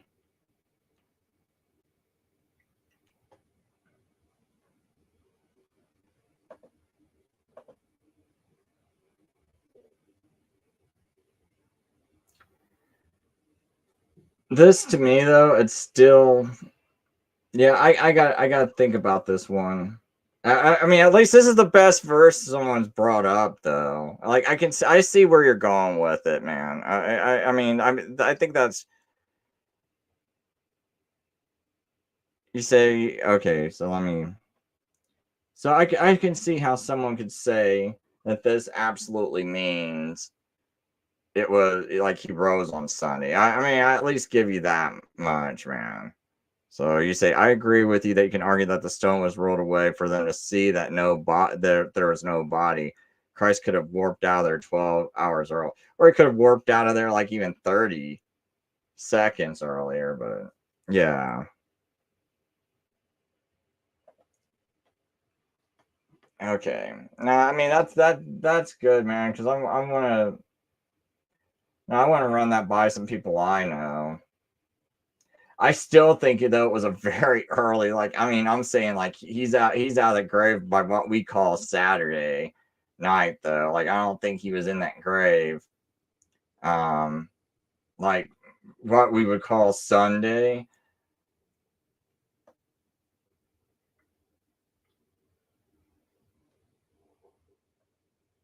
Because this all looks like a very early.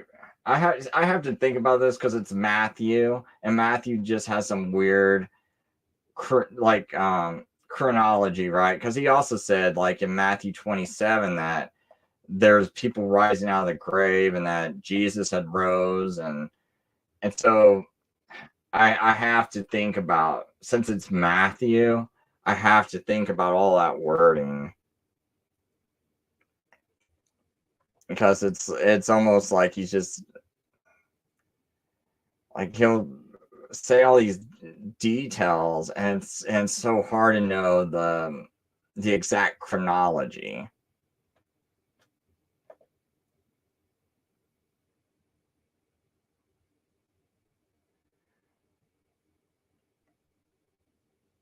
Well, Adrian, here's my whole thing. 2020 really shifted the way I look at most churches. When I saw almost the entire world like promoting Trump like he's some kind of good president after he locked everyone down and pushed warp speed on people, that made me really question, like, because I honestly think if people got some light in their system, they should have been able to figure out that, like, I don't know how anyone can see that. Like, I even know, like, how do you go along with this, and how do you promote this thing? And when I see so many churches, like in America, they cry about illegal immigration, but we can clearly see who's causing the illegal immigration problem. You have the Catholic Church setting up missions all along the border. One of them is called like Catholic Extensions, where they're trying to run trains, in America with illegal immigrants and things. They got churches on both sides of the border, and people sit there, in these churches, and they can't figure it out, like, oh, why do we got this illegal immigration problem? Who's doing it? Geez, 90% Catholic country south of the border, Catholic Church with all of its churches on both sides of the border, Catholics in government pushing most of this nonsense. I wonder. And see, when I see people that can't even figure out worldly things that are so simple, like, I don't trust them. And then when I just start to think about how I don't, like, I look at Paul, he's keeping Sabbath. He's keeping the Feast of Unleavened Bread, but now people are trying to tell me it's done away with, but I don't see a verse saying it. Sunday's this new special day, but the only day I ever see being blessed was the Sabbath, and that was by Jesus Christ himself, because through him all things were created. It says so in John chapter 1. And Jesus was in the beginning was the Word was with God, and the Word was God, and through him all things were created. Then I read Genesis chapter 2. Oh, that must mean he's the one creating everything and blessing the Sabbath himself. And then I read, he says he's Lord of the Sabbath. So it just starts to get me to think that, and then I see all these people persecuted in the early centuries, like the Quarter-decimans. Why didn't they get to have their fair say? I see people like Polycarp, who everyone agrees is a disciple of John, and he's telling that Roman bishop Anastasis that he doesn't see where Anastasis has this claim for apostolic authority. And Anastasis is like, no, I got this from Paul and Peter. And Polycarp saying, well, can you show me it? And Anastasis refuses to show him or can't provide the proof, but just keeps making the claim. And then I see all these people, billion people in the whole world, go into the Catholic Church and following it. And it's like, well, this guy, this is still based on that whole thing going all the way back to Anastasis, where Anastasis is claiming that he's got this apostolic authority that we don't see. And we even see Polycarp challenging him and can't ever prove it to Polycarp. So why am I not following something closer to Polycarp? But then we see all these like quarter-deciments when we look up, we want to go look up Polycarp's writings and things like that. And what are the writings of the other people that were in that same group called the quarter-deciments? Oh, they're all destroyed.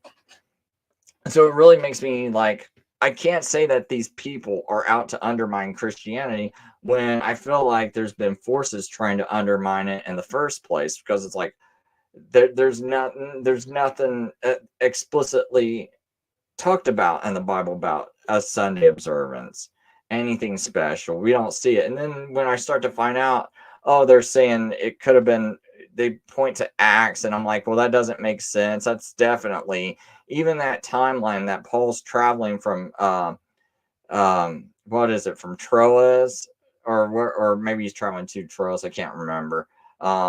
But he's even saying that he's staying there for 7 days. Well, that adds up to that timeline. So why are they saying that's a Sunday when that's clearly not a Sunday? Like, you know, and I start to see all these little things, and I'm like, really, is it these people trying to undermine Christianity, or is it the people that's been in charge for so long that's been undermining it? And in my mind, I'm like seeing like, okay, if the churches are so well, then why do I see all these people, like what I consider false teachers, surrounding Donald Trump, you know, and his cabinet, and yet I don't see any like real sound people, and yet these are the people promoting Trump. And it's just like, when I look at the political landscape of things, and then on the other side, you got Biden, who's a Roman Catholic, you know, doing all this crazy stuff. And when I go look at all these states in America that are doing the most wacky things, okay, let's look at California, a very Catholic run. And is that very conservative, or is that very Christian? Or are you like, wow, that's a place that looks like Sodom and Gomorrah a little bit, right? Okay, let's look at New York. New York's a very Catholic place. That must mean that New York's great because it's full of Catholics. No, abortion up to birth and things like that they try to push there. Okay, Rhode Island, same way. Okay, Maryland must be, oh no, another Roman Catholic place. Like, why is it so hard for these Christians, if they're so good people, and they can't see this? They don't, no light in their eyes. It's like their eyes have no light in them, like totally blind, can't see this going on, and they just keep their mouths shut, right? And I know good and well that a lot of these people like to keep their mouths shut because that gives them a bigger audience so they can get funding for things. Because, hey, if you're not pointing out the Catholic Church, now when you talk about Bible and all this other stuff, as long as you don't mention the Catholic Church, now you can make money off of maybe some Catholics buying your material and things like that. And then it's like, and then you always get some of those more ecumenical Christians, they hear you talking about the Catholic Church. Well, I don't want to hear this stuff, because I want us to be this one big lovey-dovey group. So I'm not going to listen to you either. See, it just cuts you down so they don't. So, you know, it's real hard for me to think that these are good people, you know, that are all pushing the same thing. And when I see the other people on the other side, like the people who keep the Sabbath, not counting the Seventh-day Adventists, we know they already went along with the vaccine and stuff. They were even promoting it on the Sabbath as safe and effective. And they were like, hey, we wouldn't lie to you. And see, we're even promoting it on the Sabbath to let you know that, hey, we think it's totally great. So you know, they're liars, they're frauds, they're going along with it. So I'm not counting them. But all the other Sabbath keepers, a lot of them, I do see them at least talking about this stuff. And that's why I gravitate to them, because they don't seem as blind.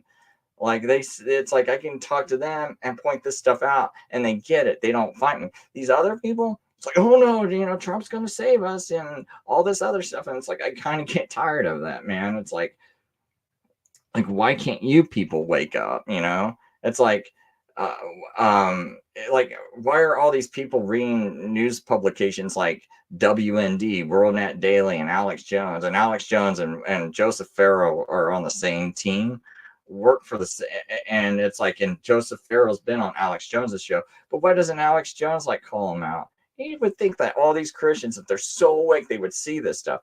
But it's like, okay, so Joseph Farrell runs this thing called Disinformation, this article called Disinformation, has his author on his website and everything like that, talking about their new book called Disinformation.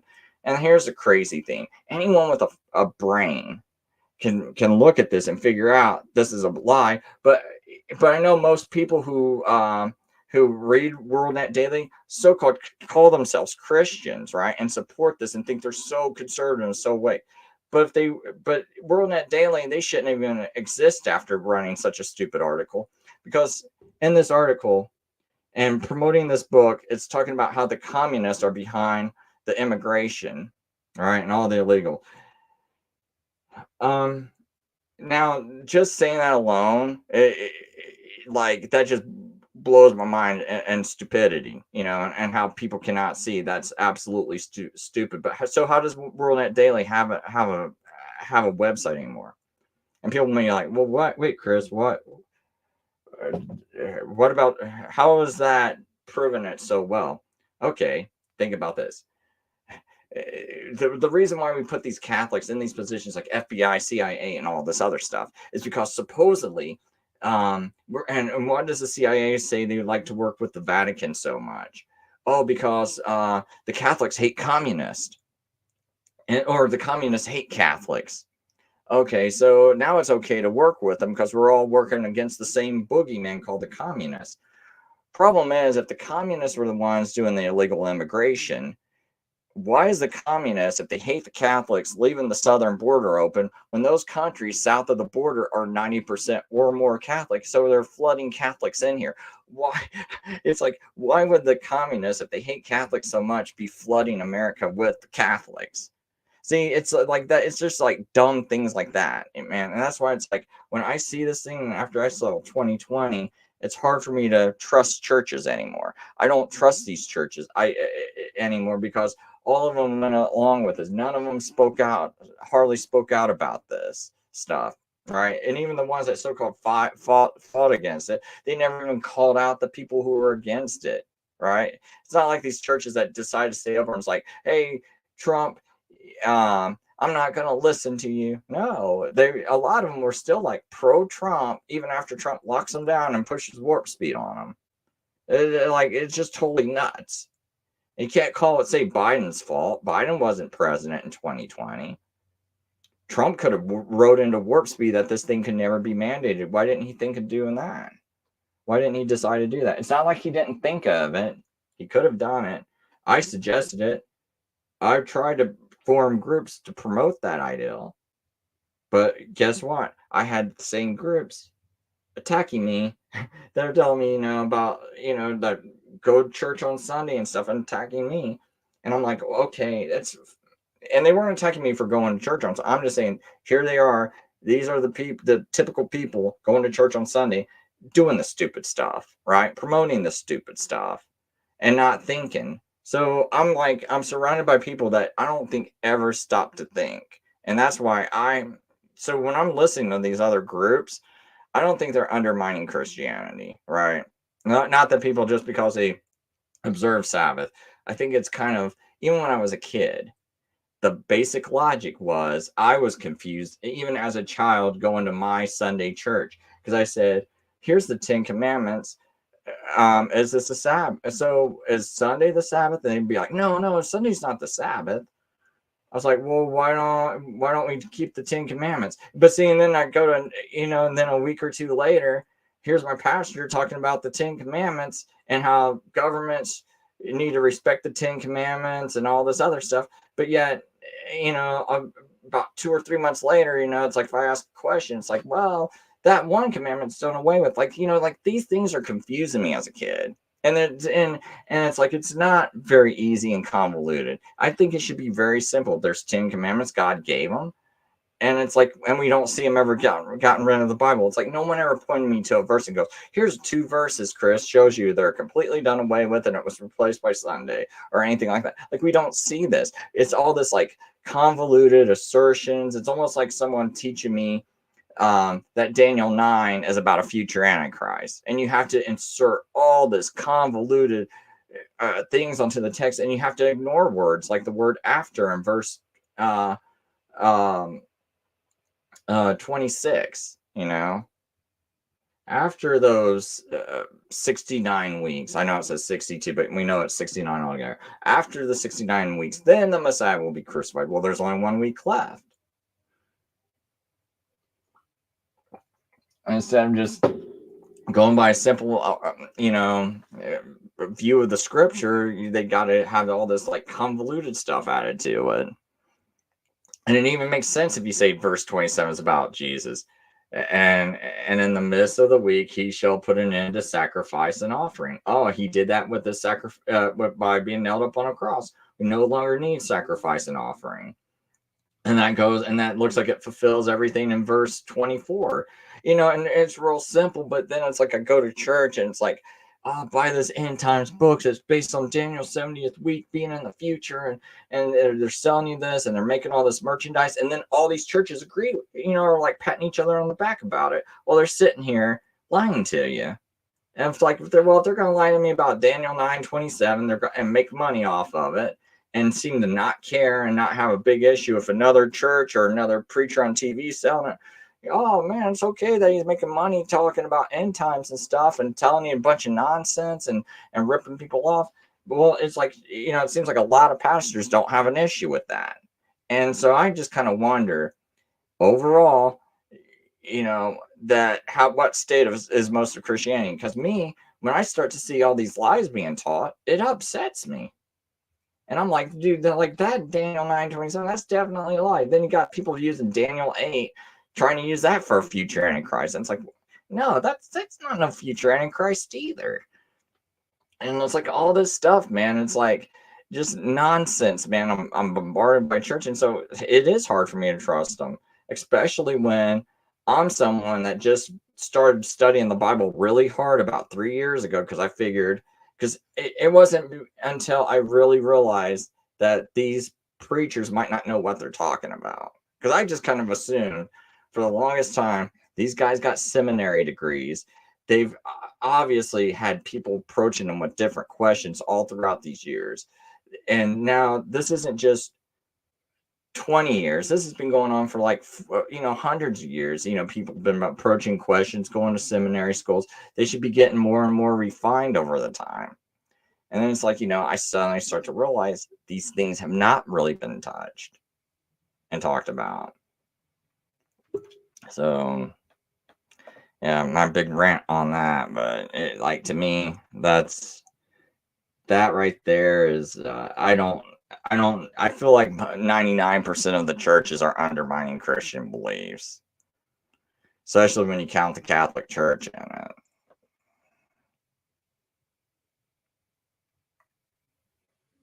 Okay, so I'm going to close this show with this question, because you say, what days are taken away in Colossians 2:16 through 17? SDA says it's the feast days. Sabbath and Color, they are shadows of Christ. They aren't pagan days. Okay, so let's see here. Colossians 2:16 through 17.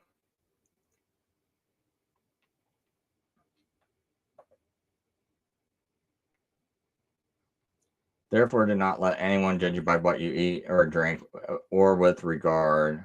I gotta see the interlinear.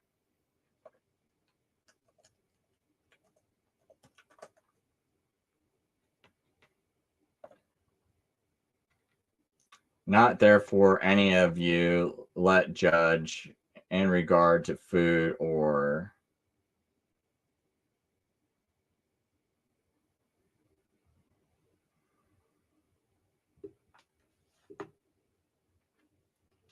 Okay.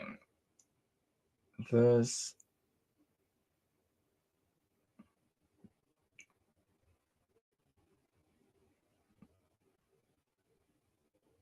Okay, I basically want to make sure this actually did say or.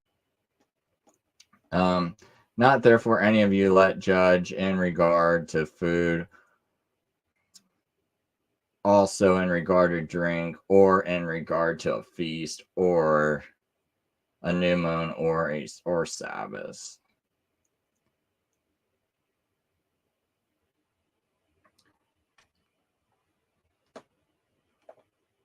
I read 17, which are a shadow of things coming. The body, however, is of Christ.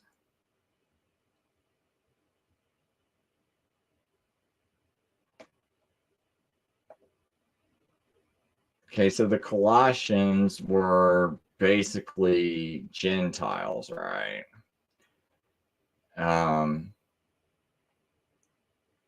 So if the Colossians were basically Gentiles, me personally, I would probably say that maybe they were being they didn't want, it's not like, don't let other people judge you and with food or drink, because these Greeks did believe in vegetarianism and things like that. So they could have been judged if they're going by Jewish food laws, which say you can eat a cow, you can eat chicken, you can eat these things. So I don't know if that might be it, because it says don't let no one judge you, and food or drink could also be something about fasting. So, because I know they would have fast days also. And so there's they would have this thing where they would fast on either Wednesdays or what was it, Mondays or Wednesdays or Tuesdays and Thursdays, something like that. I can't remember it right off the top of my head. So I don't know if it has some connecting to that. Not therefore any of you be judged in regard to food or in regard to drink, or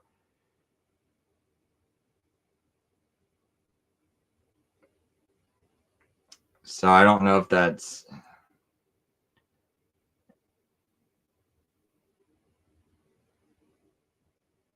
or if this just has to do with like, okay, so maybe this is don't let no one judge you in regard to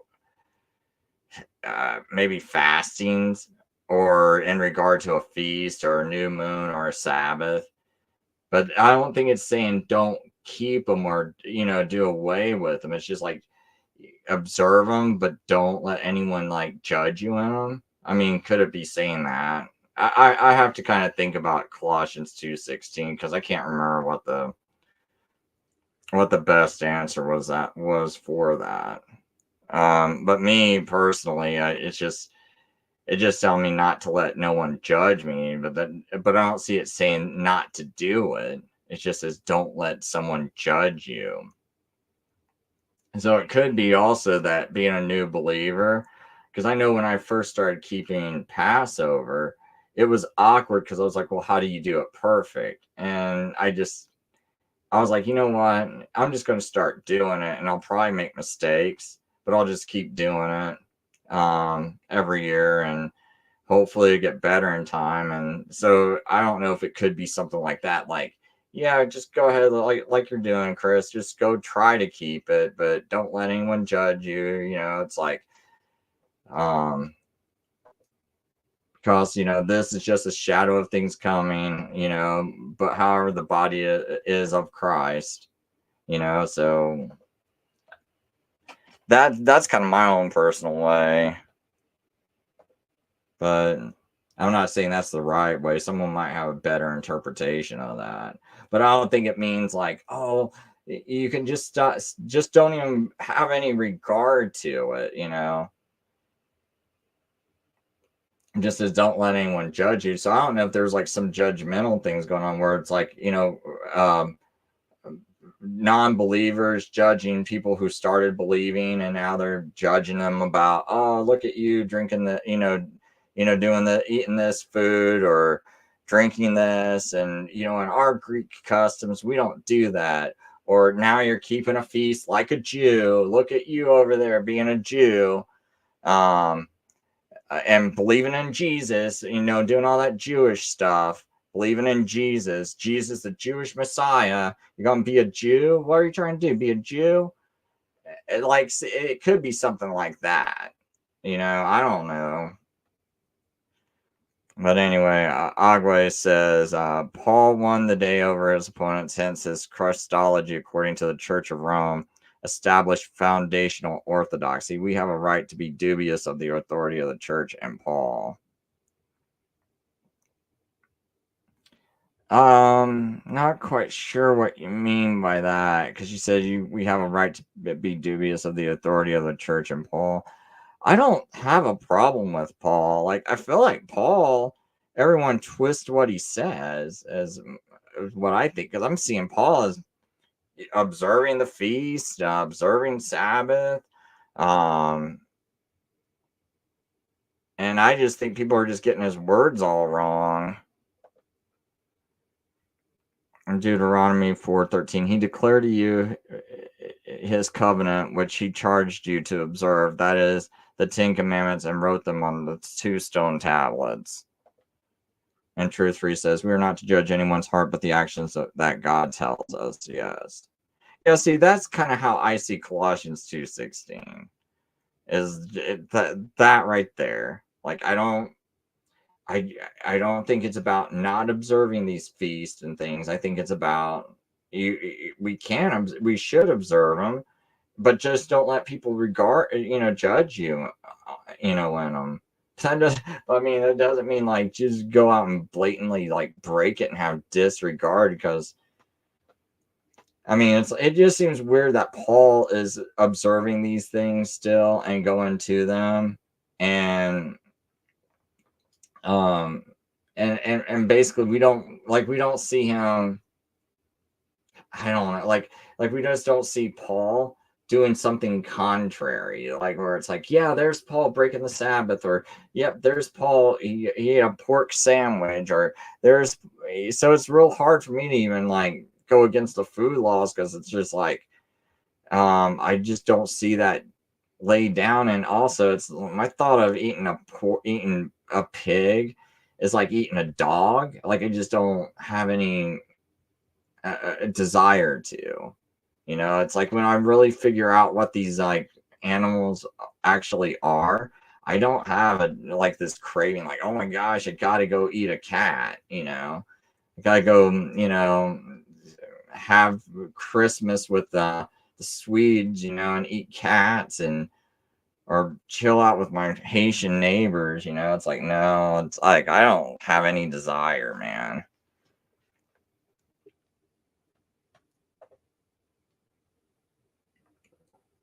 I'm not saying all Haitians eat cats,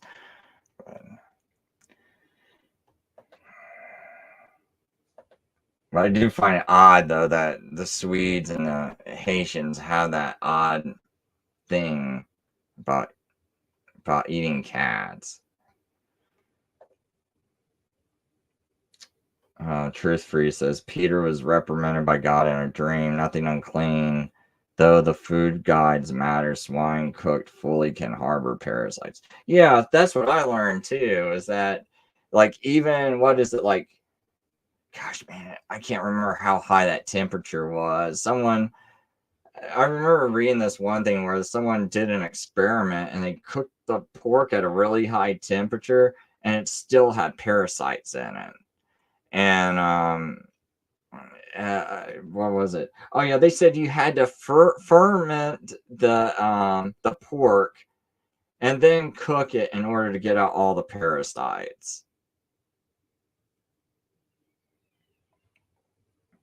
So yeah, I'm not sure what the Haitians are really up to. I just saw some stuff, man, in Mark's neighborhood going on. And and I'm not sure what that's all about. Yeah, we're to eat herbivores. Yeah, I agree. And not bottom feeders of the ocean that are cleaning up the ocean. Eating the stuff that comes from bottoms, hence the word bottom feeders, right? So I that's why I stay away from all that stuff, man. It's like, God gives me plenty of food. I'll be happy with the plenty of food God gives me. I don't need to want more. All right. I already got all this other food I can eat. Why am I gonna sit there and have to eat every single thing that moves on this planet Earth, right? Like, do I really have to taste everything? Or can I just be like content? So, but anyway, so that's my stream. Hopefully it wasn't too bad, and I just kind of wanted to do a video. I did learn something, Adrian, that was a good point he brought up in Matthew 28 verses 1 through 3. I'll have to think about that a little bit.